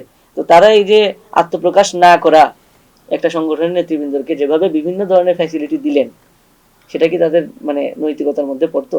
তারা তো নিরপেক্ষ হিসেবে একটা সরকারে বসেছিলেন, আমরা তো নিরপেক্ষ সরকার নই। আপনি বলছিলেন যে অন্তর্বর্তীকালীন সরকারের কাছ থেকে এনসিপি বড় একটা মানে ফেভার পেয়েছে, কিন্তু এমন অভিযোগও তো আছে যে যারা উপদেষ্টা ছিলেন তারা নির্বাচনের সময় বিএনপিকে অনেকটাই ফেভার দিয়েছে। অভিযোগ করলেই তো শুধু হবে না, অভিযোগের তো কোনো প্রমাণ পাওয়া যায় নাই। পরবর্তীতে বিএনপির তিনি পররাষ্ট্রমন্ত্রী হলেন। হ্যাঁ, তো সেটা তো অন্তর্বর্তীকালীন সরকারের সাথে আমাদের যে আলাপ আলোচনা, সেটা তো মানে হতেই পারতো। আপনি তো যারা উপদেষ্টা ছিলেন তারা তো নির্বাচনও করলেন, হ্যাঁ, তারা তো পদত্যাগ করে নির্বাচন করেছেন। পদত্যাগ করে নির্বাচন করলেন। তো আপনি পদ যাওয়ার আগে তো আর উনি মিনিস্টার হন নাই, মানে অন্তর্বর্তীকালীন সরকারের পদ যাওয়ার আগে তো আর উনি মন্ত্রী হন না, এবং মন্ত্রী হয়েছেন টেকনোক্র্যাট, উনি তো আমাদের হয়ে নির্বাচন করেন নাই। তো ওই জায়গায় তো অন্তর্বর্তীকালীন সরকারেরই একটা বার্গেনিং থাকতে পারে। তো সেটা হাই পলিটিক্সের বিষয়, এটা অবশ্যই। এবং যিনি পররাষ্ট্রমন্ত্রী মানে পররাষ্ট্রমন্ত্রী মনোনীত হলেন পরবর্তীতে, উনি কিন্তু খুবই এফিসিয়েন্টলি কাজ করে যাচ্ছেন। আমরা একটু ডাকসু প্রসঙ্গে আসতে চাই। ডাকসু আসলে সামনে হবে কিনা? আমাদের সাংগঠনিক অভিভাবক জনাব তারেক রহমান, উনি কিন্তু সবসময় শুধু ডাকসু না, সকল যে ছাত্র সংসদ নির্বাচন সেটার বিষয়ে অত্যন্ত আগ্রহী, এবং উনি অত্যন্ত লিবারেল এই বিষয়ে। উনি কিন্তু উনার যে সাক্ষাৎকার ইত্যাদি বিষয় হিসেবে কিন্তু উনি স্পষ্টভাবে বলেছেন যে ছাত্র সংসদ তার স্বাধীনভাবে চলবে, এবং আমাদের যে গণতান্ত্রিক রাজনীতি মূল রাজনীতির মতো চলবে, সেখানে কোনো সাংঘর্ষিকতা নাই। এবং আপনারা মানে আপনার এই কোয়েশ্চেনের মধ্যে যদি এটা থেকে থাকে যে দেখুন যেহেতু একটা রাজনৈতিক সরকার ক্ষমতায় আছে, কিংবা রাজনৈতিক সরকার পরিচালনা করছে রাজনৈতিক দল, তো এখন হবে কিনা, এক্ষেত্রে আসলে কোনো সন্দেহ নেই, হবে, নির্বাচন অবশ্যই হবে। তবে হ্যাঁ, এক্ষেত্রে ছাত্র রাজনীতিক হিসেবে আমার এই বিগত ডাকসু নির্বাচনের যে পূর্ববর্তী আলাপ এবং ডাকসু নির্বাচনকালেও দায়িত্ব পালন করার সৌভাগ্য হয়েছে। তো পূর্ববর্তী আলাপের ক্ষেত্রে মানে আমার ব্যক্তিগতভাবে যতটুকু দেখা এবং সাংগঠনিকভাবে আমরা অনেকবারই বলেছি যে এখানে বেশ কিছু আনফেয়ারনেস আমরা দেখেছি বিগত, বিশেষত ডাকসু যে এবং হল সংসদের যে গঠনতন্ত্র সংস্কার, এটা কিন্তু আসলে ডাকসু থেকে একটা মডেল সেট করে দেওয়া হয়, যেটা মানে সারা বাংলাদেশেরই বিভিন্ন যে শিক্ষা প্রতিষ্ঠানগুলো সেটাতে ফলো করা হয়। তো ডাকসুর যে গঠনতন্ত্র সংস্কারের যে আলাপ হয়েছিল সেখানে আসলে কিন্তু বেশ লুকোচুরি এবং জোচ্চুরির ছাপ কিন্তু আমরা দেখেছি। তো যেহেতু বাংলাদেশ জাতীয়তাবাদী ছাত্রদল একটা খুবই সুন্দর এবং খুবই বিস্তারিত একটা সংস্কার প্রস্তাবনা তুলে ধরেছিল, আমরা আশা করব সামনের দিনগুলোতে এই যে পরবর্তী ডাকসু নির্বাচনের আগে আবার এই সংস্কারের আলাপটা উঠবে, এবং সুষ্ঠুভাবে, এবং শুধু বাংলাদেশ জাতীয়তাবাদী ছাত্রদল না, সকল ছাত্র সংগঠনেরই যে প্রস্তাবনাগুলো ছিল সেগুলো নিয়ে একটা মানে সুষ্ঠু আলাপের মাধ্যমে একটা সিদ্ধান্তে আসা হবে যে কোন কোন সংস্কারগুলো দরকার। কারণ এই যে এক বছরে যে ডাকসু যাচ্ছে, যারা বিতর্কিত নির্বাচনের মাধ্যমে এসেছে, তাদের আরো বিভিন্ন বিতর্কিত কার্যক্রম এবং তাদের যে কাজের বিভিন্ন সীমাবদ্ধতা এবং কাজের ব্যর্থতা, সেগুলো থেকে কিন্তু আমরা স্পষ্ট হয়েছি যে এই ডাকসু এই যে ফরম্যাটটা আছে, এবং এই শুধু যে গাঠনিক ফরম্যাট না, এই যে নির্বাচনেরও যে ফরম্যাটটা আছে, এটা সংস্কার করা না হলে, এটা পুরোদমে সংস্কার করা না হলে আসলে এই নির্বাচনগুলো, এই ছাত্র সংসদ নির্বাচনগুলোকে ঘিরে বিতর্ক এবং এটা যে অনিয়মিততা, এবং আমি বলবো যে এইটার ক্ষেত্রে বিভিন্ন যে ব্যত্যয় ঘটছে, সংস্কার পরিপূর্ণভাবে করা না হলে সেটা সমাধান হবে না। আপনি বলছিলেন যে সরকারি বিশ্ববিদ্যালয়গুলোতে খুব একটা প্রভাব রাখবে না, ডাকসু বা যে ছাত্র সংসদ নির্বাচনগুলো আছে এগুলো হবে। কিন্তু আমরা দেখলাম যে কয়েকদিন আগেই ঢাকা বিশ্ববিদ্যালয়ের যে বাজেট, সেখানে ডাকসু কেন্দ্রিক কোনো বাজেট নাই এমন অভিযোগ করেছেন। এবং ঢাকা বিশ্ববিদ্যালয়ের যিনি ভিসি তিনি হচ্ছে বিএনপির শিক্ষা বিষয়ক সম্পাদক। আসলে বিএনপির শিক্ষা বিষয়ক সম্পাদক হওয়ার পরে যে তিনি প্রভাবিত করবেন না, এই ব্যাপারটা কতটা নিশ্চিত? তো পার্টিজান গভর্নমেন্টে যখন গণতান্ত্রিক একটা সরকার ক্ষমতায় থাকে তখন রাজনীতির তো মানে ওইভাবে কোনো বাধা নিষেধ নেই শিক্ষকদের ক্ষেত্রে। আপনি জানবেন যে ঢাকা বিশ্ববিদ্যালয়ের আদেশ যেটা আছে সেটার মাধ্যমে কিন্তু শিক্ষকদেরকে রাজনীতি করার সম্পূর্ণ স্বাধীনতা দেওয়া হয়েছে, শিক্ষার্থীদেরকে দেওয়া হয়েছে। তো সেক্ষেত্রে কারো কোনো দলীয় পদ থাকলে সেটা তার বিশ্ববিদ্যালয়ের পদ নেওয়ার ক্ষেত্রে তো কোনো বারিত করে না। এবং একই সাথে মানে আমাদের বর্তমান যিনি উপাচার্য রয়েছেন উনি এমন কোনো কাজও করেননি যেটা বিশ্ববিদ্যালয়ের স্বার্থের সাথে সাংঘর্ষিক হয়। এবং উনি কিন্তু ওনার বক্তব্যেও কয়েকদিন আগেও খুব স্পষ্টভাবে বলেছেন যে ডাকসু নির্বাচন সময় মতো হবে। কিন্তু বাজেট না থাকলে ডাকসু নির্বাচন কিন্তু আদৌ হ্যাঁ, হবে কি? বাজেটের প্রশ্ন যেটা আপনি বললেন সেটাই তো আসলে ওই যে ছাত্র শিবিরের যারা নেতৃবৃন্দ রয়েছেন তাদের কথাবার্তার সাথে আসলে সাংঘর্ষিক হয়। তারা একই সাথে সংস্কার চান না এত বেশি। তারা ডাকসুর যে সংস্কার প্রস্তাবনা এখানে মাত্র মানে খুবই কম দফার কয়েকটা সংস্কার প্রস্তাবনা দিয়েছেন যার মধ্যে এফেক্টিভ কোনো কিছুই ছিল না। এবং বিভিন্ন কি বলবো সিদ্ধান্ত গ্রহণকারী ফোরামে শিক্ষার্থীদের প্রতিনিধি থাকবে সেটার যে একটা দাবি বাংলাদেশ জাতীয়তাবাদী ছাত্র দল সহ বিভিন্ন শিক্ষা মানে কি বলে শিক্ষার্থীদের রাজনৈতিক ছাত্র সংগঠনগুলো করেছিল সেটা কিন্তু ছাত্র শিবির করেনি। তো ওই আসল জায়গায় কথা না বলে এসে এখন আপনি এসে বলছেন যে আপনার বাজেট কম, আপনার বাজেট বর্তমান বাজেট নাই এটা কিন্তু বলেনি, বলছে যে পূর্ববর্তী বাজেটের খবর নাই। না না না, তো নির্বাচনটা যে করবে, নির্বাচন করতে তো একটা খরচ আছে, সেই বাজেটটাই নাই। সেই বাজেটটা নাই এ ধরনের কথা বলেছে বলে আমার জানা নাই। আমার যতটুকু জানা আছে যে তারা পূর্ববর্তী বাজেটের খবর নিয়েছিল, পূর্ববর্তী বাজেটে কোনো হিসাব দেয়া হয়নি। এখন পূর্ববর্তী বাজেটের হিসাব দেওয়ার ক্ষেত্রে তো সীমাবদ্ধতা অবশ্যই থাকে এবং পূর্ববর্তী যে প্রশাসন ছিল সেটা তো তাদেরপন্থী প্রশাসনই ছিল, জামাতপন্থী শিবিরপন্থী প্রশাসন ছিল এবং এর আগে ছিল আওয়ামীপন্থী প্রশাসন। আওয়ামীপন্থী প্রশাসনের মাধ্যমে যে একটা মানে একটা বিতর্কিত নির্বাচন হয়েছিল ডাকসুর, সেটার মাধ্যমে যে ডাকসু হয়েছিল তাদের সময় যে খরচ হয়েছিল তার মাধ্যমে কিন্তু এই যে পূর্ববর্তী যে মানে বিশাল একটা হিসাব 28 বছরের হিসাব সেটা কিন্তু গাপ করে দেওয়া হয়েছে, সেই হিসাব কিন্তু আর কখনো পাওয়া যায়নি। তো সেই বিতর্ক নিয়ে তারা কথা বলেছে। কিন্তু নির্বাচনের একটা বাজেট তো প্রত্যেক বছরই থাকে এবং ডাকসুর জন্য বাজেট থেকে সেটা ব্যর্থ হওয়ার কোনো সুযোগ নাই। তো আমি যেটা বলতে চাচ্ছি যে সেটা যদি ব্যর্থ হয়েও থাকে সেই কথা বলার এখতিয়ার তো এখন বর্তমান যে গঠনতন্ত্র অনুসারে ডাকসুর নাই। ধরেন যে বাজেট রাখে নাই বিশ্ববিদ্যালয় ডাকসু হওয়ার জন্য, এক্ষেত্রে ছাত্র দলের কোনো ভূমিকা থাকবে কিনা, অর্থাৎ তাদের পক্ষ থেকে দাবি থাকবে কিনা যে এই ডাকসুটা যেন হয়, এই জন্য বাজেট যেন বিশ্ববিদ্যালয় সেট করে? আমাদের যে সংস্কার প্রস্তাবনা ছিল সেখানে আমরা একদম স্পষ্ট করে বলেছি যে আমরা বিশ্ববিদ্যালয়ের প্রত্যেকটা সিদ্ধান্ত গ্রহণকারী ফোরামে শিক্ষার্থীদের প্রতিনিধিত্ব চাই। তো অবশ্যই যখন এর মানে কি শুধু সিন্ডিকেট না, যখন বাজেটগুলো ফর্মুলেট করা হবে সেখানেও শিক্ষার্থীদের প্রতিনিধি থাকবে। সেখানে শিক্ষার্থীদের প্রতিনিধি থাকলে অবশ্যই সে ডাকসুর জন্য যে বাজেট সেটার জন্য কথা বলতো। তো এই সংস্কারগুলো তো করা হলো না। এই সংস্কারগুলো যে করা হলো না তার পেছনে কিন্তু এই যে ছাত্র শিবিরকে ফোকাসে আনা এবং তাদেরকে মানে তর্কিত বিতর্কিত যেরকম নির্বাচন হোক সেভাবে নির্বাচনে জিতিয়ে এনে তাদেরকে হিরো বানানোর যে একটা প্রজেক্ট সেটাই ছিল। ডাকসুর 28 জনের মধ্যে 23 জন ছাত্র শিবিরের, তাদের যে অভিযোগ সেটা হচ্ছে যে বিভিন্ন সময় যে বাজেটগুলো আনা হচ্ছে বিভিন্নভাবে, এগুলো আসলে ঠিকঠাকভাবে প্রশাসন সহযোগিতা করছে না। একমাত্র কারণ হচ্ছে প্রশাসন বিএনপি পন্থী এবং ছাত্রদল বা বিএনপি চায় না যে এগুলো কার্যকর হোক বা বাস্তবায়ন হোক, হলে পরবর্তী যে ডাকসু থাকবে সেখানে ছাত্র শিবির ফেভার পাবে, ছাত্রদল জিতবে না।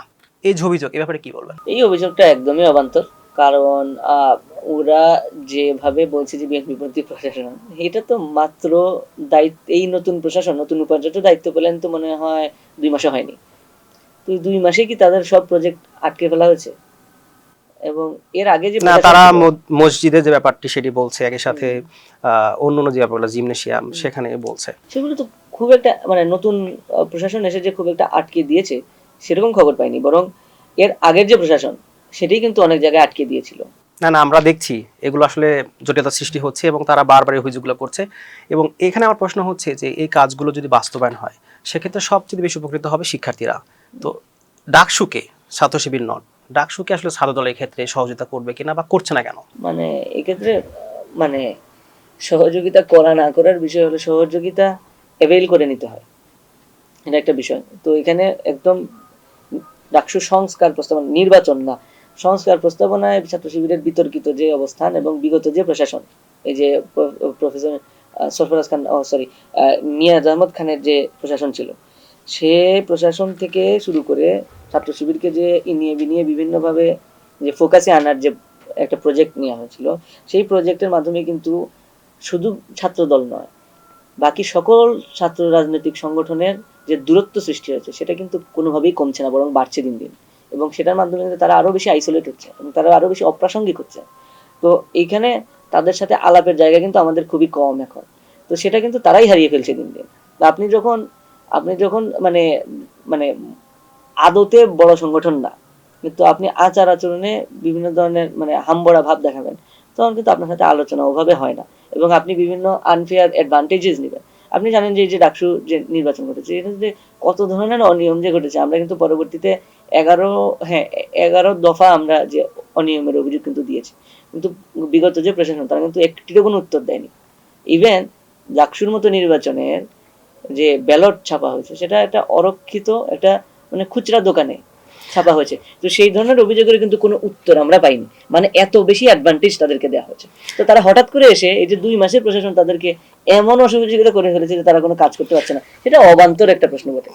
এই প্রসঙ্গে আমরা যেমনটি শুনতে পাই যে ঢাকা বিশ্ববিদ্যালয়ে যে এসি লাগার ব্যাপারটা, সেখানে অভিযোগ করা হচ্ছে যে প্রশাসন জটিলতা সৃষ্টি করে এটি করতে দিচ্ছে না।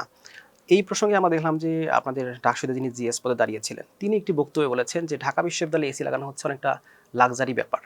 মানে আপনি যদি চান যে ঢাকা বিশ্ববিদ্যালয়ে এসি লাগুক, তাহলে তো আপনি বক্তব্য দিবেন না। এই ব্যাপারটাকে আমি কিভাবে দেখেন? কেন আমি এসি লাগুক বা না লাগুক এটার মানে সেটার সাথে তার এই বক্তব্য তো খুব একটা সাংঘর্ষিক না, এটা আমিও বলবো। ঢাকা বিশ্ববিদ্যালয়ে এসি লাগানো একটা বিশাল মানে লাক্সারিয়াস বিষয়। কারণ আপনি বিভিন্ন ক্ষেত্রে দেন না, আপনি যখন অফিস করতেছেন তখন তো এসির কোনো সমস্যা হচ্ছে না।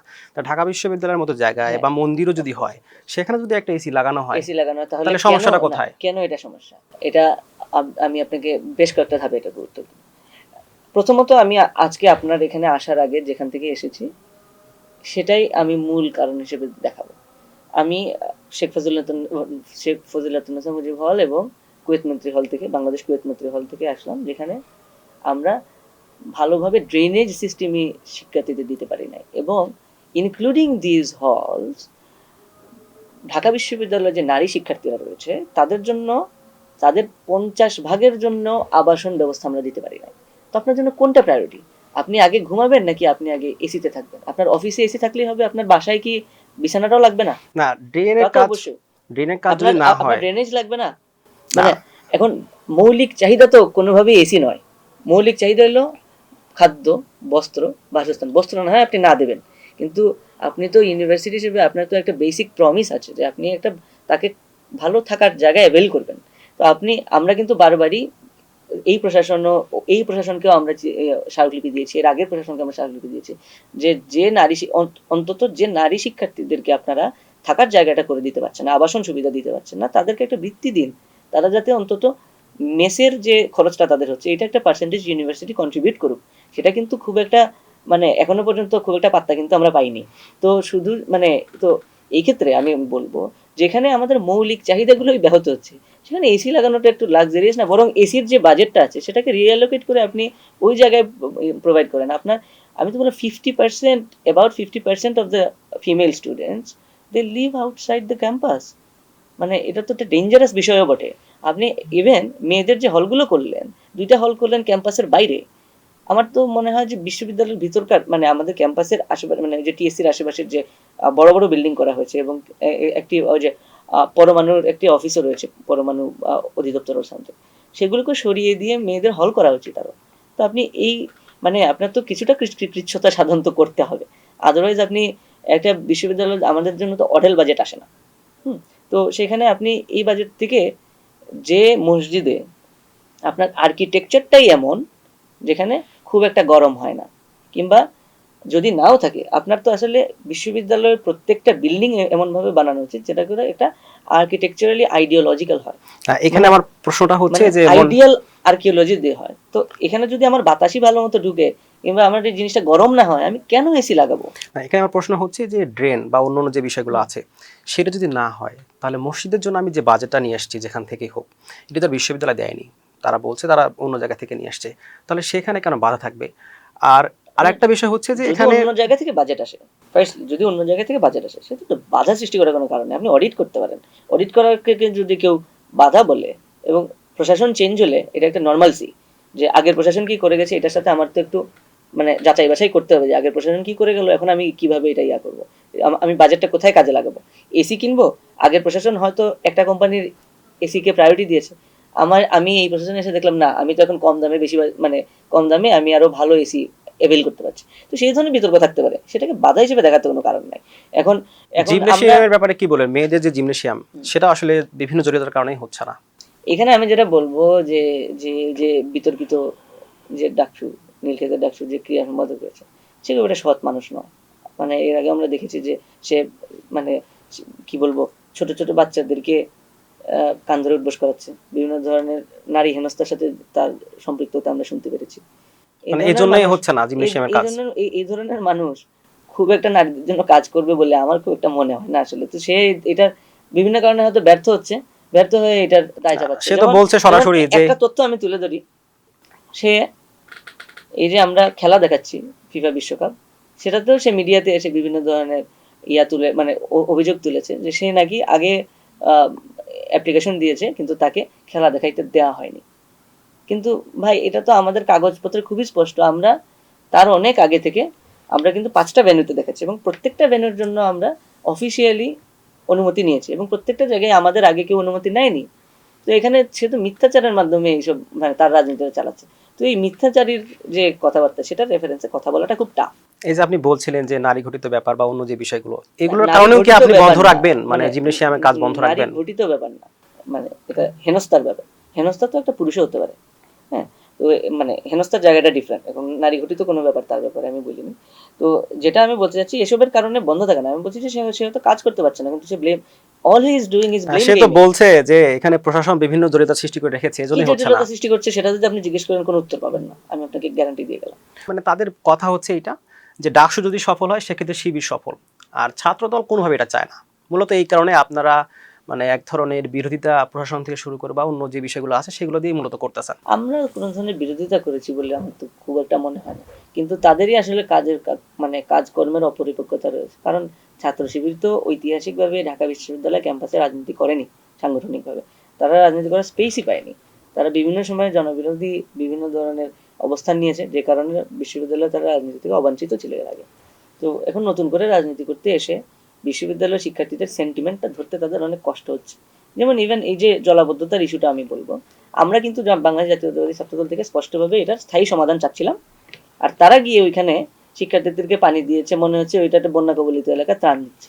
কিন্তু একদিন পরেই তো এই পানি নেমে যায়। সবকিছু সমাধান ত্রাণ দিয়ে। হ্যাঁ, সবকিছুর সমাধান ত্রাণ দিয়ে, সবকিছুর সমাধান একটা আমি কি বলবো, তো তারা একটা আধুনিক মানে ভিক্ষাবৃত্তির একটা পরিবেশ তৈরি করতে যাচ্ছে। তো ওইটা তো কোনোভাবে রাজনৈতিক পরিবেশ না।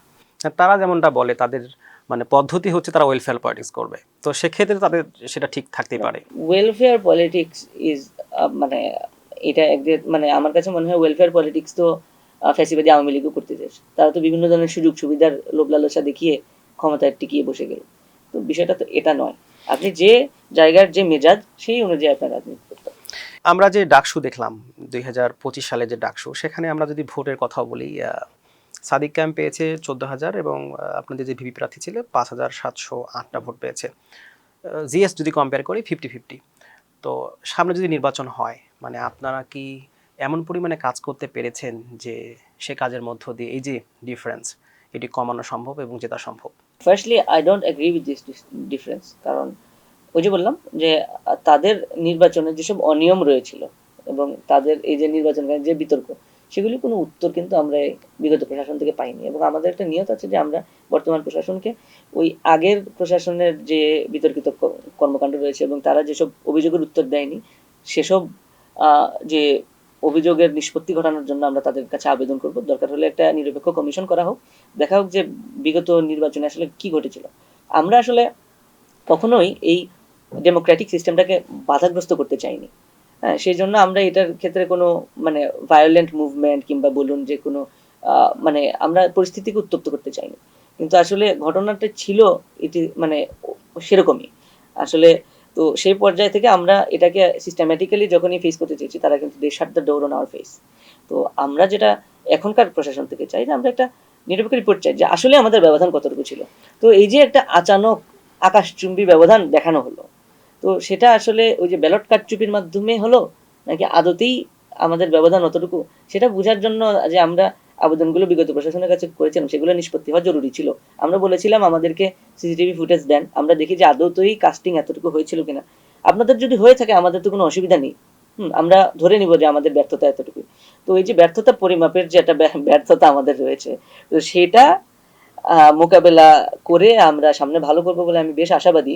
কারণ ভোটের রাজনীতি তো এটা, এটাকে ঘুরানোর যত মেকানিজম, সেটা আমরা রাজনৈতিকভাবে সেটাতেই প্রশিক্ষিত হই এবং আমাদের যে সহযোগী সংগঠন বাংলাদেশ জাতীয়তাবাদী দল বিএনপি আমাদেরকে সেভাবেই ফ্যাসিলিটেট করে যেন আমরা এই জিনিসগুলো শিখে উঠতে পারি যে আমরা কিভাবে ভোট চাইতে হয়, কিভাবে ভোট আদায় করতে হয়। এবং ইলেকশনের তো বিভিন্ন ধরনের মেকানিজম রয়েছে এবং বিভিন্ন ধরনের স্ট্র্যাটেজি রয়েছে, সেখানে ক্ষেত্রে আমরা অবশ্যই অন্য যে কোনো দলের থেকে বেশি সাংগঠনিকভাবে শক্তিশালী। তো সামনে কোনো নির্বাচন হলে আমরা আশা করি সেটাই প্রতিফলিত হবে এবং এবার গতবারের মতো এই প্রশ্নবিদ্ধ নির্বাচন হবে না, বিতর্কিত নির্বাচন হবে না, সেটাও আশা করি। আপনি বলছিলেন যে যারা বিগত সময় ছিলেন তারা আসলে জবাব দেয়নি, তো এখন তো বিএনপি সরকার ক্ষমতায় আছেন, তারা তো চাইলেই তাদেরকে ডাকতে পারেন, প্রয়োজনে আইনি ব্যবস্থা নিতে পারেন, মানে সরকার এটি কেন করছে না? এখনো করছে না, সেটা তো আমাদের কাজ। আমরা যেহেতু আবেদন করেছিলাম, আমরা আমরা চিন্তা ভাবনা করছি আমরা সামনে আবারও আবেদন করব আসলে।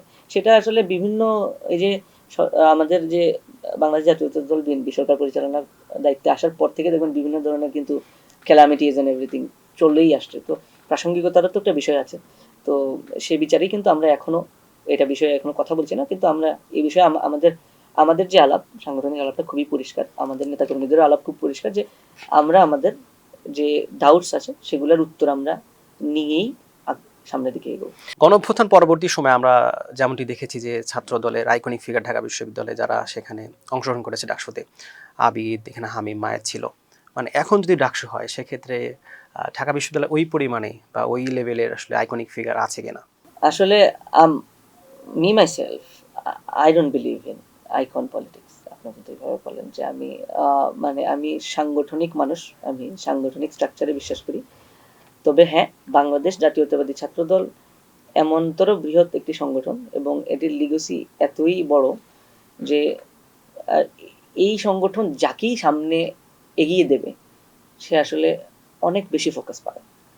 হ্যাঁ, যেমন অন্য যে কোনো সংগঠন পাশ করুক ফেল করুক, অন্য যে কোনো সংগঠনের ভিপি প্রার্থী, জিএস প্রার্থী কিংবা সভাপতি, সেক্রেটারি, তাদের চেয়ে কিন্তু আমাদের যে আমাদের যে প্রার্থীরা রয়েছে, আমাদের যে সাধারণ সম্পাদক হন কিংবা প্রেসিডেন্ট হন, দেখুন আমাদের কমিটি নিয়েও কিন্তু এখন অনেক জল্পনা কল্পনা মিডিয়াতে দেখতে পাবেন। অন্য কোনো সংগঠনে কিন্তু ওই রকম জল্পনা কল্পনা দেখা যায় না। তো আমাদের সংগঠন আসলে যাকেই এগিয়ে দেবে সেই আসলে ওই রকম ফোকাসটা পাবে। এবং যতটুকু আমি রাজনীতি করেছি, আমার রাজনৈতিক সহকর্মী যারা রয়েছেন বাংলাদেশ জাতীয়তাবাদী ছাত্রদল ঢাকা বিশ্ববিদ্যালয়ের, এনারা অনেকেই রয়েছেন যারা অত্যন্ত যোগ্য এবং আমি বলবো রাজনৈতিকভাবে পরিপক্ক, যে এইসব প্রেশার ওনারা সামলাতে পারবেন। এই ফোকাসটা তো অফকোর্স একটা প্রেশার, এবং ওনারা যদি দায়িত্ব পান শিক্ষার্থীদের ভোটের মাধ্যমে তাহলে ওনারা দায়িত্বটা পালন করতে পারবেন। এরকম অসংখ্য শিক্ষার্থী মানে আমাদের শিক্ষার্থী নেতৃবৃন্দ রয়েছেন বাংলাদেশ জাতীয়তাবাদী ছাত্রদল ঢাকা বিশ্ববিদ্যালয়ে, এবং তাদের নিয়ে আমি বেশ কনফিডেন্ট। এখানে একটু জানতে চাই যে ছাত্র দলের সাথে বিএনপির সম্পর্কটা কেমন? অনেকে যেমনটা বলে যে পুরোপুরি লেজুর ভিত্তিক আপনারা, ব্যাপারটা এরকম কিনা? মানে এটা একটু মানে it is a derogatory term, like লেজুর ভিত্তিক মানে এমন যেন আমাদের কোনো কনসিয়াস নাই, but that's never the case. আপনি জানবেন যে এই যে শিক্ষার্থী কেন্দ্রিক এবং যুব সমাজের যে বিভিন্ন সেন্টিমেন্ট কেন্দ্রিক যেসব কথাবার্তা, এটা তো আমাদের সেন্টিমেন্টই আমাদের সহযোগী সংগঠন বাংলাদেশ জাতীয়তাবাদী দল বিএনপির সেন্টিমেন্ট। এখানে তো আমাদের মধ্যে কোনো গ্যাপ যেমন নেই, তেমনি আমাদের মধ্যে বোঝাপড়াটা খুব পরিষ্কার। পরিষ্কার বোঝাপড়া হলো বলেই যে তারা যাই বলে আমরা তাই মানি তাও নয়, আবার আমরা যা বলি তাই তারা শোনেন ইউথ পলিটিক্সের ক্ষেত্রে কিংবা স্টুডেন্ট পলিটিক্সের ক্ষেত্রে, তাও তো নয়। এখানে খুব একটা সুন্দর মিথস্ক্রিয়া কিন্তু কাজ করে। আপনারা দেখবেন যে বর্তমানে আমাদের স্বরাষ্ট্রমন্ত্রী সহ যারা আমাদের বেশিরভাগই যারা রাজনৈতিক বড় পর্যায়ে রয়েছেন, তারা কিন্তু বাংলাদেশ জাতীয়তাবাদী ছাত্র দলের রাজনীতি করে করে পরবর্তীতে বাংলাদেশ জাতীয়তাবাদী দল বিএনপি নেতৃস্থানীয় পর্যায়ে গিয়েছেন। তো এই যে একটা সিলসিলা রয়েছে, এটার মাধ্যমে আমাদের আন্ডারস্ট্যান্ডিং, এই যে আমাদের মানে মানে আমি বলবো ভূত থেকে ভূতে বলতো এটা তিন গোয়েন্দারিয়া, তো ভূত থেকে ভূতে যে আমাদের যেটা আন্ডারস্ট্যান্ডিং রয়েছে, এটা কিন্তু খুবই সুন্দর এবং খুবই সাবলীল। এক্ষেত্রে ওই রকম ভাবে যে এটা মানে স্ট্রাকচার থাকলেই যে এটা মানে উপর থেকে যা বলা হয় সেই অনুযায়ী কাজ হয়, লেজের মতো তা নয়, বরং এটা একটা, আমি বলবো it is like a human mind. একটা আমার আমার মন মানসিকতা কিংবা আমার আমার ব্রেইনের তো ডিফারেন্ট জায়গায় ডিফারেন্ট ফাংশন আছে। এখানে একটা ব্যাপার জানার আছে, সেটি হচ্ছে যে আপনারা বিএনপির যে কনসার্ন সেটা কি ছাত্রদের কাছে নিয়ে যান, নাকি ছাত্রদের যে সুযোগ সুবিধা বা অসুবিধার কথাগুলো সেগুলো বিএনপির কাছে তুলে ধরেন? এটা তো খুবই সরল সহজ এবং পরিষ্কার। আমরা অবশ্যই শিক্ষার্থীদের যে কথাবার্তা, শিক্ষার্থীদের যে সেন্টিমেন্ট, আমরা তো শিক্ষার্থীও বটে, তো শিক্ষার্থীদের আমরা প্রতিদিনকার চলাফেরার মাধ্যমে, আমাদের ক্লাস পরীক্ষা এবং রুটিন কার্যক্রমের মাধ্যমে আমরা কিন্তু অনেকের সাথে সম্পৃক্ত হই এবং তাদের সম্পৃক্ততার মাধ্যমে তাদের যে সেন্টিমেন্টটা তুলে পাই, সেটাই কিন্তু আমরা আমাদের যে আমাদের সহযোগী সংগঠনের সাথে আমাদের সম্পৃক্ততা কিন্তু আমাদের সাংগঠনিক অভিভাবক জনাব তারেক রহমানের মাধ্যমে এবং আমার ছাত্র বিষয়ক সম্পাদক জনাব রফিকুল ইসলাম মুকুল, উনি যেহেতু আমাদের এই যে মানে অভিভাবকত্বের দায়িত্বটাতে রয়েছেন, এই দুজনের মাধ্যমে কিন্তু আমাদের বেশি করেসপন্ডেন্স হয়। তো ওনাদের কাছে কিন্তু আমরাই তথ্য নিয়ে যাই এবং ওনারাও ওনাদের যে পরিচিতির মাধ্যমে ওনারাও বিভিন্ন তথ্য পান এবং ওনাদেরও তো ক্ষেত্র অনেক বড়, একজন মানে হুইপ হিসেবে এখন দায়িত্ব পালন করছেন এবং একজন প্রধানমন্ত্রী হিসেবে দায়িত্ব পালন করছেন, তো ওনাদের তো বিশাল ক্ষেত্র, ওনাদের চোখ কানও হয়তো আমাদের থেকে বেশি, তো ওনারাও তো ইনফরমেশন নিয়ে আসেন। এক্ষেত্রে তো খুব সুন্দর একটা, আমি বলবো, মিথস্ক্রিয়া হয় এখানে। আসলে মানে ওইরকম কোনো ডাউটের জায়গা নেই, কিংবা ওনাদের থেকে আমরা কমান্ড পাই বিষয়টা এমন না। এখানে যে কনসার্ন যখনই উঠে আমরা চেষ্টা করি তাদের যে গাইডেন্স সেটাকে ফলো করে আমরা কাজ করি। একটু সমসাময়িক প্রসঙ্গে আসতে চাই, সরকার এখন পর্যন্ত কি কি কাজ করতে পেরেছে? আমার দৃষ্টিতে আসলে কাজ, যেহেতু সরকারের তো এখনো বেশি দিন হয়নি আসলো, তো কাজ কতটুকু করতে পেরেছে এই প্রশ্নটার থেকে যদি প্রশ্নটা অন্যভাবে আমি নিয়ে নিই, তাহলে উত্তর দেওয়া সহজ হবে যে কতটুকু কাজ শুরু করতে পেরেছে। তো শুরু করতে পারার দিকটা কিন্তু খুবই পজিটিভ। আপনি দেখবেন যে অনেকগুলো কাজ যেগুলো মানে শুরু করাটাই হয়তো অনেক সময়ের ব্যাপার হতো, সেগুলো কিন্তু অতি অল্প সময়ের মধ্যে শুরু করতে পেরেছে। সেগুলো তো সময় বেশি নিয়ে করলে আপনিও দুষতে পারতেন, আমিও দুষতে পারতাম না, একটু সময় হয়তো লাগতো, এটা অজুহাত দিয়ে দিয়ে কিন্তু মানে মাসখানেক কাটায় ফেলা যেত। কিন্তু সেরকম কোনো অজুহাত না দিয়ে কিন্তু সরকার দেখুন ফ্যামিলি কার্ডের ইস্যু, কৃষক কার্ড, খাল খননের প্রজেক্ট, বৃক্ষরোপণের প্রজেক্ট, এরকম যেগুলো আমাদের ইশতেহারের ফ্ল্যাগশিপ ছিল, যেগুলো মানুষ চেয়েছিল যে আসলে কি হবে, তো সেগুলো কিন্তু আসলে শুরু করতে সমর্থ হয়েছে। এখন সামনের দিনের চ্যালেঞ্জ যেটা, যে শুরু করা এইসব প্রজেক্টগুলো সুন্দরভাবে কীভাবে শেষ করা যায় এবং সুন্দর কীভাবে এই যে তদারকি ও মেনটেন্যান্সের যে সংকটটা বাংলাদেশে, কিন্তু এই যে বিগত ফ্যাসিবাদী আমলে আমরা যেটা দেখেছি যে মেনটেন্যান্সের একটা সংকট ছিল, যেহেতু এটা একমুখী ছিল, রাষ্ট্র ব্যবস্থা ছিল, তো এখানে আপনি একটা জিনিস করে ফেললেন, এটার আর মানে পরিচর্যা না করলে কেউ কোনো কিছু বলতো না, কোনো জবাবদিহিতার পরিবেশ ছিল না। তো এখন যেহেতু একটা জবাবদিহিতার পরিবেশ এসেছে, আমরা আশা করবো যে এই প্রজেক্টগুলো যেগুলো শুরু হয়েছে সেগুলো সুন্দরভাবে শেষ হবে। আরেকটা পয়েন্ট যেটা উল্লেখযোগ্যভাবে বলা যায় যে মানে ফরেন অ্যাফেয়ার্স আমি বলবো খুবই এফিসিয়েন্টলি ডিল করা হচ্ছে। স্পেশালি এই যে যুদ্ধকালীন সময়ে যে মূল্য বৃদ্ধির যে একটা সম্ভাবনা তৈরি হয়েছিল, তেলের মূল্য বৃদ্ধি, এবং এক্ষেত্রে আপনি দেখবেন যে বিভিন্ন সিন্ডিকেটের মানে কার্যকলাপও কিন্তু মিডিয়াতে উঠে আসছিল এবং বিভিন্নভাবে উঠে আসছিল, সেগুলোকে কিন্তু খুবই এফিসিয়েন্টলি এই সরকার হ্যান্ডেল করেছে, যে কারণে দেখবেন যে অনেক জায়গায় মূল্য বৃদ্ধির কথা থাকলেও মূল্য হ্রাস হচ্ছে। তো সেটা একটা পজিটিভ জায়গা। আমরা আশা করবো যে সামনের দিনে এই কাজটা ধরে রাখবে এবং আদতেই মূল্য হ্রাস হবে। পরবর্তীতে তো দেখলাম আমরা যে মূল্য বৃদ্ধি পেয়েছে, কিন্তু বিশ্ববাজারে তেলের দাম কিন্তু কমে গেছে, কিন্তু সরকার কিন্তু কমায় নাই। হ্যাঁ, তো এই ক্ষেত্রে যেটা বলবো যে ইট is a point of strategy, এটা আপনি কখন কমাবেন কখন বাড়াবেন। তো এক্ষেত্রে দেখা যায় যে যখন হুট করে অনেক দূর বাড়ার ছিল তেল, তখন কিন্তু বাড়েনি। পরবর্তীতে যখন সরকার সরবরাহটা অনেকটা সাপ্লাইটা ক্লিয়ার করতে পেরেছে, তখন কিন্তু এই যে যারা বিক্রেতা তাদেরকেও সুযোগ দেওয়া হচ্ছে ব্যবসা করে নেওয়ার। তো পরবর্তীতে আমরা হয়তো সামনেই দেখতে পারবো যে হয়তো তেলের দাম আবার কমিয়ে দেওয়া হবে। কিন্তু সেক্ষেত্রে আসলে ওই যে ব্যবসার আপনি তো ব্যবসায়ীদেরও, এটা তো ব্যবসায়ীদেরও সরকার, জনগণের সরকার বলতে। আপনি বলছিলেন অনেকগুলো প্রকল্প বিএনপি শুরু করেছে, তো সেক্ষেত্রে আমরা দেখেছি অন্তর্বর্তীকালীন সরকারের সময়, সেই সময় 3টি বিষয় ছিল: বিচার, সংস্কার এবং নির্বাচন। তো সেই সময় সংস্কারগুলোতেও কিন্তু বিএনপি একমত হয়েছিল এবং তারা বলেছে তাদের মতো করে তারা ক্ষমতা গেলে করবে। সেক্ষেত্রে 31 দফাকেই তারা সামনে আনতো। পরবর্তীতে আমরা দেখলাম সরকার আসার পর বেশ কিছু সংস্কারের যে জায়গাগুলো ছিল বিএনপির প্রস্তাবিত, সেগুলো অনেকটাই বাতিল হয়ে গেছে। আমরা যদি অধ্যাদেশের কথাই বলি, বিএনপি বলছে তারা নতুন করে সংস্কার নিয়ে আসবে বা মডেল দিবে। আদতে কি বিএনপি সেই মডেল বা সংস্কারের বিষয়গুলো সামনে নিয়ে আসবে? সেটা তো অবশ্যই করবে, এটা তো আমাদের ইশতেহারের পার্ট। 31 দফা তো আমাদের নির্বাচনী ইশতেহার, আজকের না, এটা কিন্তু 2022 সাল থেকে কার্যকলাপ শুরু হয়েছে। এরপরে ম্যাচুরিটি পেয়েছে আমি বলবো আফটার 5th of August। কারণ ম্যাচুরিটি একটা আলাপ কিংবা ইশতেহার তখনই পায় যখন এটার কাউন্টার দেয়া হয় এবং সেটা নিয়ে আলাপ আলোচনা হয়, এটার পক্ষে বিপক্ষে বিতর্ক হয়। তো অন্তর্বর্তীকালীন সরকারের মানে আমলে যে সংস্কার কমিশন হয়েছিল, তো এই রাষ্ট্র সংস্কার কমিশনে কিন্তু এই যে মূলত 31 দফাতে যে রাষ্ট্র সংস্কারের যে দফাগুলো আনা হয়েছিল সেগুলোকে ঘিরেই কিন্তু বিতর্কগুলো চলেছে। এবং এক্ষেত্রে বাংলাদেশ জাতীয়তাবাদী দল বিএনপি তৎকালীন সময়ে খুবই স্পষ্টভাবে নিজেদের অবস্থান মানে জানিয়ে দিয়েছে, যেটা তারা জারি রেখেছে after forming government as well. হ্যাঁ, তো পার্লামেন্টেও কিন্তু ওই বিগত দিনের যে সংস্কার প্রস্তাবনা কী বলে সংস্কার কমিশনের আলাপ এবং পার্লামেন্টের আলাপের মধ্যে কিন্তু আপনি বিএনপির আলাপের মধ্যে তফাৎ পাবেন না।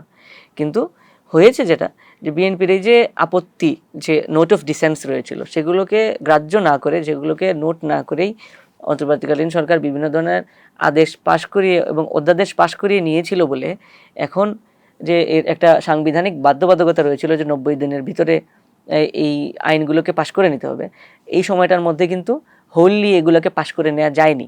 কিন্তু যেটা হবে সামনে, যেটা হলো এই যে প্রত্যেকটা আইনই আবার নতুন করে বিল আকারে সংসদে উত্থাপিত হবে এবং আইন হিসেবে, অর্ডার হিসেবে না, আইন হিসেবে সেগুলোকে আবার মানে আমাদের যে আইনের ইয়াতে নিয়ে আসা হবে। তো এক্ষেত্রে আসলে বিভিন্ন ক্ষেত্রেই তো বিভিন্ন ধরনের ডাউটস এবং শুধু যে বিএনপির আপত্তি ছিল তা না, জনগণের পক্ষ থেকে তো বিভিন্ন ধরনের যে আইনগুলো রয়েছে সেগুলোর ক্ষেত্রে আপত্তি রয়েছিল। তো সেই আপত্তিগুলোকে আবার নতুন করে কনসিডার করে সংসদে আলাপ করেই আবার নতুন করে আইনগুলো হবে। ওকে, আমরা দেখলাম যে 31 দফার কথা আপনি বলছিলেন, মানে সেগুলো বিএনপি বাস্তবায়ন করবে, কিন্তু সেখানে স্বাধীন সচিবালয় যে ব্যাপারটা ছিল সেটাও বিএনপি আসার পরে যে অধ্যাদেশ সেটি বাতিল করা হয়। স্বাধীন ওই যে বিচার বিভাগের সচিবালয়, ওইটার ক্ষেত্রেও কিন্তু মোটা দাগে বিএনপির কোনো মানে ইয়া নাই, মানে ডিসেন্ট নাই। ডিসেন্ট যেটা আছে যে ওইটার ইমপ্লিমেন্টেশন যেভাবে হয়েছে, এটা যদি অর্ডারের মাধ্যমে হয়, আরও সূক্ষ্মভাবে যদি করা না হয়, সেক্ষেত্রে জটিলতার সৃষ্টি হবে। তো এই জটিলতা, এই যে ইমব্যালেন্স, সেটা আসলে সাফার করবে যে এই যে সরকারটা জনগণের ভোটে এসেছে সেটা। তো সেই কারণেই এটাকে আরেকটু রিফর্ম ওয়েতে কিন্তু আনা হবে, এটা কিন্তু কখনোই অস্বীকার করা হয়নি। এই যে রিফর্ম হইতে আনা হবে, এটি কবে? মানে মানুষের প্রশ্ন হচ্ছে যে বিএনপি একটি জিনিস বাতিল করতেছে কিন্তু সাথে সাথে তার একটা অল্টারনেটিভ এটি বিএনপি দিচ্ছে না। এটা তো সম্ভব না, কারণ আপনার যে যে যে যে সংসদের যে অধিবেশনের মাধ্যমে এটি করা হয়েছে সেখানে অপশন দুইটা, একটা আপনি গ্রহণ করবেন অথবা আপনি বাতিল করবেন। সেটাকে এডিট করে আবার যে আনার প্রসেসটা, সেটা কিন্তু ওই 90 দিনের ভিতরে আপনি করতে পারবেন না। আপনি এটাকে আপাতত মানে সাবসাইড করে আবার নতুন করে বিল আনতে হবে পরে। এখন আপনি দেখেন ওই আলাপ, জুলাই সনদের আলাপ কিন্তু মনে হয় এখনও শেষ হয়নি, শেষ হওয়ার আগে কিন্তু বাজেট চলে এসেছে। তো ওই আলাপটা যখন সমাপ্ত হবে তখন গিয়ে আপনি এই সংক্রান্ত যে আইনগুলো যেগুলো বাকি আছে সেগুলো নিয়ে আবার আনতে পারবেন। এগুলো মানে এখন একটা হয়েছে যেটা জুলাই সনদ এবং সংস্কার প্রশ্নে এই যে বিভিন্ন ধরনের কি বলবো মানে মামার বাড়ির আবদারকে প্রায়োরিটি দিতে যে জটিলতা তৈরি করা হয়েছে, সেই কারণেই কিন্তু এই পুরো প্রসেসটা, এই যে আইনগুলো হওয়ার দরকার ছিল, এই পুরো প্রসেসটা একটা লেংদি পর্যায়ে পড়ে গিয়েছে। আপনি বলছেন মামার বাড়ির আবদার, কিন্তু 31 দফাতে স্বাধীন সচিবালয় এটি তো বিএনপির একটা দাবি ছিল এবং এটি অন্তর্বর্তীকালীন সরকারের মামার সময় বাড়ির আবদার কখনোই মোটা দাগের বিষয় না। না, এটি আমি বলি সংস্কার কমিশনে তো আলাপ হয়েছে, সেটা হলো ডিটেইল বিষয় যে কিভাবে আমরা ইমপ্লিমেন্ট করব। কখনোই কিন্তু রাষ্ট্র সংস্কার চাই কি না চাই এই বিষয়ে কিন্তু কোনো কোয়েশ্চেন নাই। আপনি তো এটা বাতিল করলেন সরাসরি। বাতিল না, আপনি এখন যদি আইনটাও আমরা নেই, এখানে আমি বললাম option is yes or no. আপনার যে অধ্যাদেশটা পাশ করা হয়েছে, আপনি এটাকে হয় পুরোটা নিতে হবে, না হয় পুরোটা সাবসাইড করতে হবে। এখন আপনি যদি পুরোটা নেন, তার মধ্যে যদি এমন ফল্টি জিনিস থাকে যেটার মাধ্যমে আপনার ইমব্যালেন্স ক্রিয়েট হয়ে যাবে, আপনি সরকার চালাইতে পারবেন না কিংবা রাষ্ট্রের ক্ষতি হবে, সেক্ষেত্রে তো অবশ্যই আমি পুরোটাকেই সাবসাইড করবো এবং পরবর্তীতে এডিট করে আবার আনবো। এখন পরবর্তীতে এডিট করে যে আনার সময়টা, this is the in between time we are living now. এটা হয়তো এই যে বাজেট অধিবেশনের পরেই পরের অধিবেশন থেকে আলাপ শুরু হবে, এটা তো সংসদের ক্ষেত্রে বিরোধী দল এবং সরকারি দল মিলেই ঠিক করে যে কোন জিনিসটা আলাপ হবে। আপনি মনে করেন কি না যে আপনি কাউকে মার্কেটে নিয়ে গেছেন, একটা পোশাক দেখিয়েছেন, কোনোভাবে পছন্দ হয়নি, আপনি বললেন যে এর থেকে একটা ভালো পোশাক আছে, মানে এর পরে তো আপনি তাকে অন্য জায়গায় নিয়ে যাবেন, তাহলে বিএনপি জিনিসটা বাতিল করলো অধ্যাদেশটা, তাকে তো অবশ্যই বলতে হবে যে আমার এরকম একটা আইন আছে, এরকম একটা আইন আছে, এটা থেকে বেটার।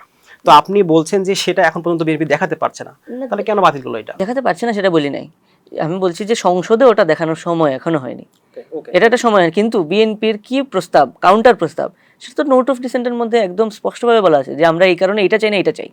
এখন ওইটা তো যেহেতু আপনার আইনে উঠে আসেনি, সেহেতু স্বভাবতই যে সংসদের সংখ্যাগরিষ্ঠ দল হিসেবে তারা এটাকে সাবসাইড করে দিয়েছে। এবং সামনের দিনে আবার এটার আলাপ উঠবে যখন, তখনও বিএনপি সেই আলাপগুলোই করবে। যারা বিরোধী পক্ষে আছে তারা অনেকে অভিযোগ করেন যে 31 দফা যে ব্যাপারটা বিএনপিটা ফিল করে না। বিএনপি এখন মনে করতেছে যে ফ্যাসিবাদ আমলের যে সিস্টেমটা ছিল সেটাই চালু থাকুক, সেখান থেকে বরং যে একচ্ছত্র সুবিধা পাওয়ার ব্যাপারটা এটা বিএনপি নিক। এ ব্যাপারে কি বলবেন? এটা আসলে যারা তৎকালীন সময়ে ফ্যাসিবাদী সরকারের বিভিন্ন ধরনের সুযোগ সুবিধা নিয়ে এবং অনেক সময় তাদেরকে আমি বলবো তাদের পদলেহন করে বিভিন্ন সুবিধাজনক পর্যায়ে থাকার চেষ্টা করেছেন, তাদের পক্ষ থেকে এই আলাপটা বেশি শুনতে পাই। এবং তারা গুপ্তভাবে তারা আওয়ামী লীগকে ফ্যাসিলিটেট করেছেন, তারা আরও আগ্রহ ভরে এসব কথা বলেন, কারণ আদতে তারা এই জিনিসটা চান।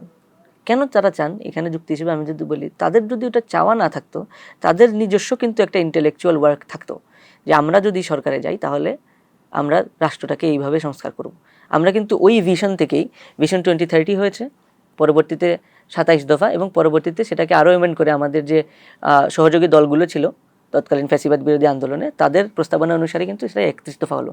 মানে কি, বিএনপি এবং তার সমমনা দলগুলো একটা লেংদি ইন্টেলেকচুয়াল ওয়ার্ক করেছে এটার পিছনে। তা আপনার যদি কোনো মেহনতই না থাকে, আপনি সুফল কীভাবে আশা করেন? এখন বিএনপির তো একটা মেহনত আছে। এখন বিএনপি 10 বছর ধরে যে জিনিসটা নিয়ে কাজ করছে সেটাকে বিএনপি ফলো করবে না, এটা আপনি, আপনার কোনো প্রস্তাবই নাই, আপনি এটা দাবি করছেন, তো এটা তো একটা ফাওয়ালাপ হয়ে গেল না? আমরা বিরোধী দল সম্পর্কে একটু জানতে চাইবো যে তাদের যে ফাংশন কিভাবে দেখছেন? আমার কাছে মনে হচ্ছে যে অনেক জায়গায় এখন মনে হয় আর কি, অনলাইনে অফলাইনে, যে সরকারে আছে বাংলাদেশ জাতীয়তাবাদী দল বিএনপি, বিরোধী দলে আছে বাংলাদেশ জাতীয়তাবাদী ছাত্রদল। হ্যাঁ, কেন, স্বাভাবিকভাবে আমরা যেহেতু ইয়াং জেনারেশনের মেম্বার, তো যখনই আমাদের সরকারের কোনো ফল্ট আমরা দেখি, আমরা কিন্তু এটা নিয়ে হাউকাউ করা শুরু করি যে না, এটা করা উচিত হয় না। কিন্তু সেই রকম এফেক্টিভ বিরোধী দল কিন্তু আমরা পার্লামেন্টেও দেখতে পাচ্ছি না, পার্লামেন্টের বাইরেও দেখতে পাচ্ছি না। তারা সবসময় ওই যে তাদের পপুলিস্ট টেন্ডেন্সি নিয়ে কাজ করেন, কিন্তু এফেক্টিভ যে কাজগুলো, যে জনগণকে যে জিনিসগুলো জানানো উচিত, কিংবা সংসদ থেকে আমরা যেরকম, সাংসদদের থেকে যেরকম আচরণ আশা করি, কিংবা তাদের থেকে যেরকম পিন পয়েন্ট কোয়েশ্চেনিং আশা করি, সেরকম খুব কমই দেখতে পেয়েছি। কিছুটা দেখতে পেয়েছি, সম্ভাবনা কিছু আছে, এখনও সম্ভাবনাগুলো মারা যায়নি। তাহলে কি মনে করেন যে বিরোধী দল আর সরকারি দল একই? না, ওরকম এক না, কিন্তু বিরোধী দল ব্যর্থ হচ্ছে, সেটা আমি মনে করি। এই যে বিভিন্ন জায়গায় আমরা দেখছি যে বন্যা হলে সেখানে সবাই যাচ্ছেন, সবাই প্রশংসা করছেন, কিন্তু এগুলো সমস্যা কি শুধুমাত্র ত্রাণ? অবশ্যই ত্রাণ না। আমি এর আগে যেটা বললাম, এটা যেমন ঢাকা বিশ্ববিদ্যালয়ের কোনো সমাধান না, তেমনি এটা বাংলাদেশ জুড়েও কোনো সমাধান না। আপনারা তো সরকারে আছেন, মানে আপনাদের কোনো প্ল্যান পরিকল্পনা সরকারকে দিচ্ছেন? এটা তো অবশ্যই আছে। যেমন জাস্ট অ্যান এক্সাম্পল, পুরা পার্ট না। ধরুন, ড্রেনেজ সিস্টেমের উন্নতি নিয়ে আজকে আমরা কথা বললাম, আমাদের যিনি ঢাকা দক্ষিণ সিটি কর্পোরেশনের যিনি প্রশাসক রয়েছেন, উনি একদম অকপটেই স্বীকার করলেন যে ড্রেনেজের যে মানে কি বলবো, যে পরিসর বাড়ানোর যে প্রকল্পটা, সেটা অলরেডি গৃহীত আছে, কিন্তু ইমপ্লিমেন্টেশনের জন্য তো একটা টাইম লাগে। তেমনি আপনি সারা বাংলাদেশে যে খাল খননের যে প্রজেক্ট, সেটা কিন্তু শুধু কৃষিকে সহায়তা করার জন্য না, সেটা কিন্তু শুধু ফ্যাশনের জন্য না। এই যে খালগুলো যদি আবার পুনর্জীবিত হয়, তাহলে কিন্তু এই যে মানে ওয়াটার ড্রেনেজ, আপনি যদি পানি নিষ্কাশনের যে ব্যবস্থা, সেটা কিন্তু অত্যন্ত সাবলীল হবে। তো এই জায়গাগুলো, এবং এরপরে যদি আমরা নদী খননে হাত দিতে পারি, আপনি দেখবেন যে ঢাকার যে আশেপাশে যে নদীগুলো রয়েছে, 3-4টি নদী, সেটি কিন্তু প্রত্যেকটা দূষিত, এবং প্রত্যেকটি মানে আমি বলবো যে পানি যাওয়ার মতো অবস্থায় নেই। তো সেগুলোকে যদি আমরা আবার পুনর্জীবিত করতে পারি, শুধু ঢাকারগুলো না, সারা বাংলাদেশে, সিলেটে সুরমা নদী আছে, পদ্মা মেঘনা আছে, তাদেরকে যদি যেসব জায়গায় ওই যে ওয়াটার ফ্লোটা, আমরা বাংলাদেশে তো ওয়াটার ফ্লো থাকবেই, বন্যা, ওই যে আপনি পাহাড়ি ঢল বলুন কিংবা পানির ওভারফ্লো, সেটা কিন্তু ন্যাচারালি কজ হয়। তো সেটার কাউন্টার প্রজেক্ট হিসেবে আমরা সাইন্টিফিক ওয়েতে যদি আমরা এই খননগুলো করতে পারি এবং নদীগুলোকে যদি আমরা নাব্যতা ধরে রাখতে পারি, তাহলে এই প্রবলেমটা কিন্তু সলভ হবে। কিন্তু স্যাডলি এটা খুব সাময়িক প্রজেক্ট না, this will take a long time. তারা যখন সেই জায়গাগুলোতে যাচ্ছে রিক্সায় চড়ে বা বিভিন্নভাবে যাচ্ছে, অনেকে বলছে যে সেখানে নির্বাচনী প্রচারণার জন্য গেছে, আবার তারা অভিযোগ করতেছে, বিশেষ করে বিরোধী দল, যে আসলে সরকার যাচ্ছে না আগে, সেখানে তারা যাচ্ছে। কি বলবেন ব্যাপারে? সরকার আগে যায় না, এটা তো অলমোস্ট ইম্পসিবল বিষয়। মানে কারণ স্বাভাবিকভাবেই সরকারের তো প্রত্যেকটা জায়গায় মানে তাদের প্রতিনিধি রয়েছে, তেমনি আমাদের যে রাজনৈতিক দল, বাংলাদেশ জাতীয়তাবাদী দল বিএনপি, তার সহযোগী সংগঠনেরা আমরা বাংলাদেশ জাতীয়তাবাদী ছাত্র দল, যুব দল, স্বেচ্ছাসেবক দল, আমাদের তো অসংখ্য নেতাকর্মী রয়েছে। তো এমনও অবস্থা রয়েছে যেখানে হয়তো আমরা ঢাকা থেকে কেন্দ্রীয় নেতৃবৃন্দ না গেলেও ওইখানে ত্রাণ পৌঁছে দেওয়ার কিংবা মানুষজনকে সহযোগিতা করার জন্য অসংখ্য মানুষ আমাদের রয়েছে। তো আমরা তো আসলে ফুটেজবাজির রাজনীতি করি না, আমরা তো জনগণের জন্য রাজনীতি করি। জনগণের যেটা দরকার তখন সেটা নিয়ে যাই। যদি জনগণের একটা লেংদি প্রজেক্ট দরকার হয় সেটা আমরা সেটার জন্য যেমন থাকি, সাময়িকভাবে যদি ত্রাণ সহায়তা, খাদ্য সহায়তা কিংবা সাময়িক কোনো প্রজেক্টের দরকার হয় সেখানেও তো আমরা সবসময়ই থাকি। আমরা রাজনৈতিক দল হিসেবে বিএনপি কখনো পিছিয়ে থেকেছে সেটা কিন্তু বলতে পারবে না কেউ। এবং ইভেন নাও চিটাগাঙে যে বন্যা হচ্ছে সেটাকে মোকাবেলার জন্য এবং সেটাতে সহায়তা করার জন্য কিন্তু আমাদের কেন্দ্রীয় সাধারণ সম্পাদক নাসিরউদ্দিন নাসির ভাই কিন্তু এখানে উপস্থিত আছেন। আমরা দেখলাম যে ব্যারিস্টার রুমিন ফারহানা তিনি একটি মন্তব্য করেছেন যে 100 বছরেও এরকম একটা গণ অভ্যুত্থান আর হবে না। তিনি বলেছেন যে না হওয়ার পেছনে যে কারণ সেটি হচ্ছে যে মানুষ দেখছে যে গুটি কয়েক মানুষের কাছে এটি নিজস্ব সম্পত্তি হয়ে গেছে। একই সাথে বাংলাদেশে নতুন উগ্রবাদের উত্থান হয়েছে এবং তৃতীয় যে ব্যাপারটি সেটি হচ্ছে যে কিছু লোক আছে যারা আসলে নাই টাকা থেকে শত কোটি টাকার মানুষ বা ব্যক্তি হয়েছে। তার সাথে আসলে অনেকাংশেই একমত না হয়ে পারা যায় না, কারণ উনি আসলে যতটুকু দেখেছেন তার থেকে বেশি দেখেছি আমরা।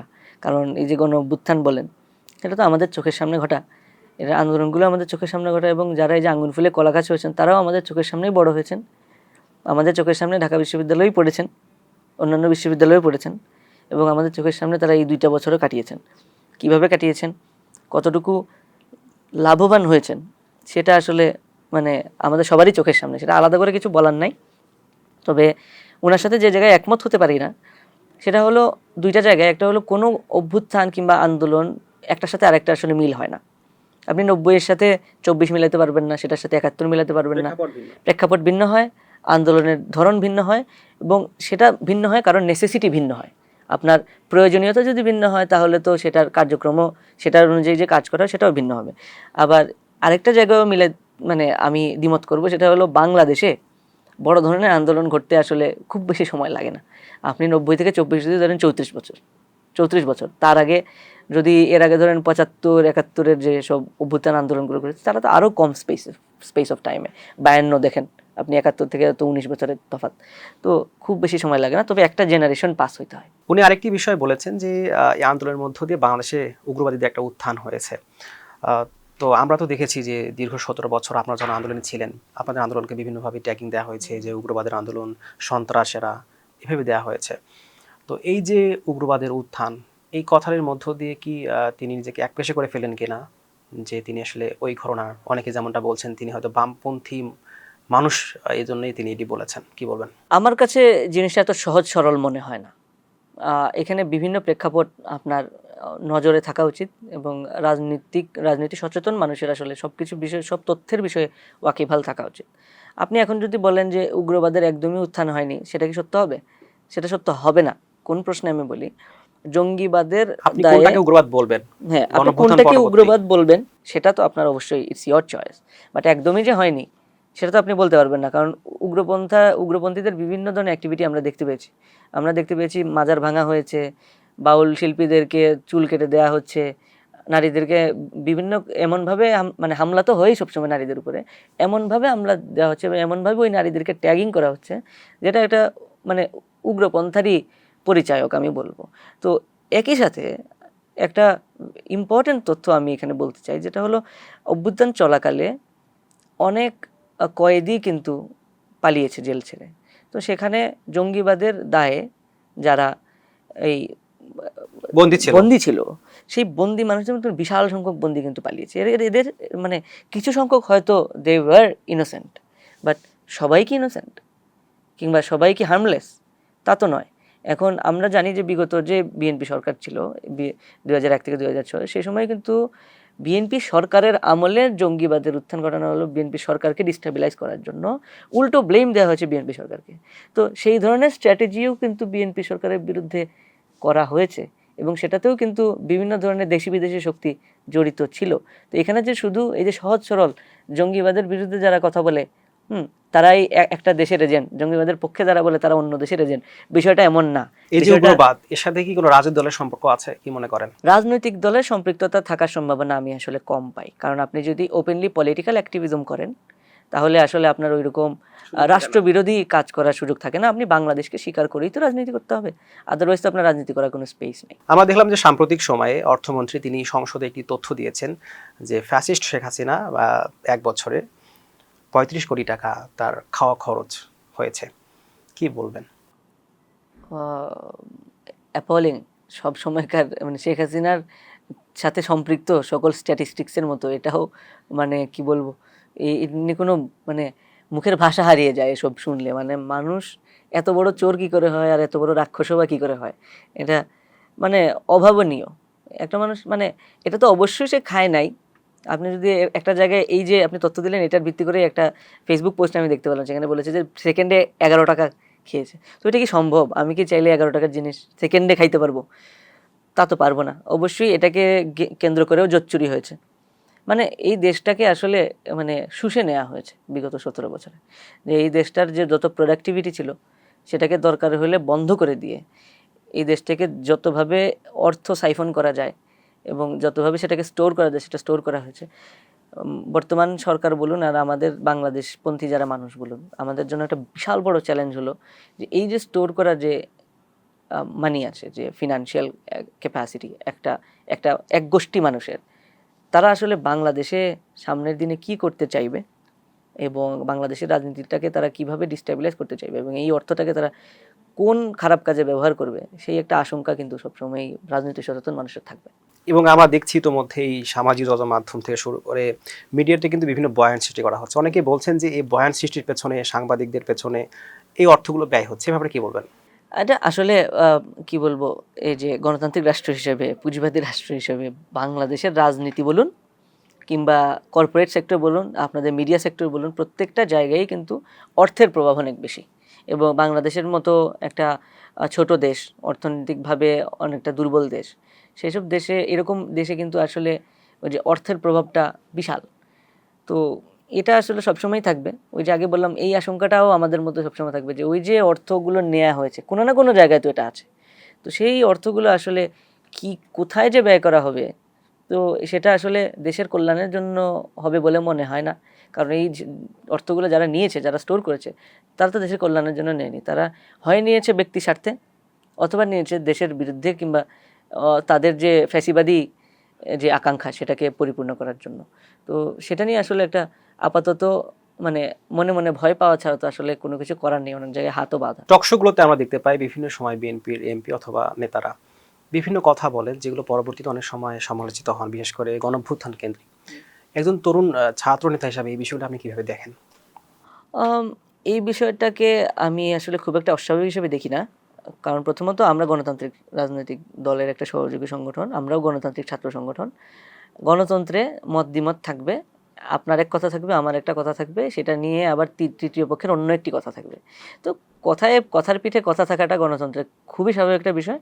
এবং জুলাই গণ অভ্যুত্থান, 24-এর গণ অভ্যুত্থানের যে পার্সপেক্টিভ, সেটা আসলে কোনো গত বাঁধা উপন্যাস না। সেটা যদি আপনি আমাকে বলেন যে পিওভি টাইপ যে নোভেলগুলো থাকে, যে এক একজনের দৃষ্টিভঙ্গি থেকে এক একভাবে দেখা হয়েছে। আপনি সাংবাদিক ছিলেন, আপনার দৃষ্টিভঙ্গি থেকে গণ অভ্যুত্থান একরকম, আমার দৃষ্টি থেকে গণ অভ্যুত্থান অন্যরকম। ধরেন বলা হচ্ছে যে জুলাই একটা ডিজাইন, সেক্ষেত্রে আপনার দৃষ্টিভঙ্গি কেমন হবে? আমার যতটুকু দেখা মনে হয় অবশ্যই জুলাইয়ের পিছনে একটা ডিজাইন ছিল কারো না কারো, এবং সেই ডিজাইন যে সব ক্ষেত্রে সফল হয়েছে তাও না। আমরা সকলেই কোনো না কোনো ডিজাইন, কোনো না কোনো মনোবাসনা, মনোকামনা এই অভ্যুত্থানে অংশ নিতে গিয়ে এসেছে আমাদের মনে। তো সবার যে সব মনোকামনা, মনোবাসনা পূর্ণ হয়েছে তা না, কিন্তু সবারই একটা ডিজাইন ছিল। এবং এই ডিজাইনগুলোর ক্ল্যাশের মাধ্যমে যে রেজাল্টটা বেরোয় এসেছে, সেটাও তো কোনো একটা বৃহৎ ডিজাইনের অংশ হতে পারে। এই ডিজাইনটা কার হতে পারে?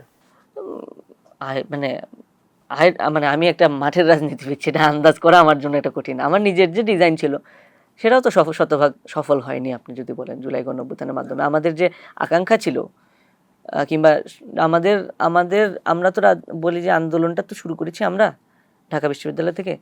আমাদের কল শুনে, আমাদের ডাকে যারা আন্দোলনে নেমেছে, অকাতরে জীবন দিয়ে দিয়েছে। তো তো তাদের জন্য আমরা কিছু করার একটা স্বপ্ন ছিল। এখানে আমরা দেখলাম যে নীলুফার তিনি বলেছেন ডিজাইন, এবং সেক্ষেত্রে আমরা দেখেছি যে ছাত্র দলের একদম কেন্দ্রীয় সভাপতি ডিজাইন, মেটিকুলাস ডিজাইন কথাটা তো প্রথমে বলেছিলেন ডক্টর মোহাম্মদ ইউনূস। তো সেক্ষেত্রেও কিন্তু আমরা এটাতে ডিসেন্ট করেছিলাম, এবং মনিয়াপাড়ি কথাটাতেও কিন্তু আমরা ডিজাইন করেছি, এবং পরে উনি ওনার ব্যাখ্যাও কিন্তু দিয়েছেন। তো সেক্ষেত্রে জানেন আমাদের সভাপতি জনাব রাকিবুল ইসলাম রাকিব ভাইও তো এটার একদম সরাসরি প্রতিবাদ করেছেন। তো এক্ষেত্রে আমাদের দলীয় ফোরামের ভিতরে কিংবা আমাদের দলের অভ্যন্তরে কিন্তু আমরা এই গণতন্ত্রের এই চর্চাটা আমরা করি, যে আমরা মানে কথার পিঠে কথা চলে। এখানে আমার একটা জানার বিষয় আছে, সেটা হচ্ছে যে গণঅভ্যুত্থান মানে তো গণমানুষের ব্যাপার, তো ডিজাইন করে আসলে গণমানুষকে কি একত্র করা যায়? হ্যাঁ, এখন আপনি আসেন ওই যে মেটিকুলাস ডিজাইনের কথা বলেন, মনিয়াপার ডিজাইনের কথা বলেন, I disagree with all that. মানে আপনি ডিজাইন করতে পারেন যে এটা সফলভাবে করা না, যাবে, এটা এভাবে করা যাবে, বাট কি হবে সেটার কোনো নিয়ন্ত্রণ আপনি রাখতে পারবেন না।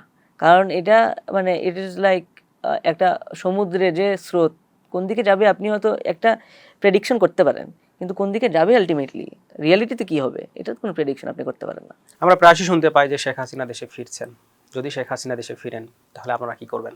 সহজ উপায়ে আমরা 5 আগস্ট তাকে পাইলে যেটা করতাম, কি করতেন? আমরা সামনের দিনে তাকে পাইলে ওইটাই করব। না, আমরা দেখলাম না, ওইটা যদি আপনি আমাকে জিজ্ঞেস করেন আমি যে কি করতাম আমি জানি না।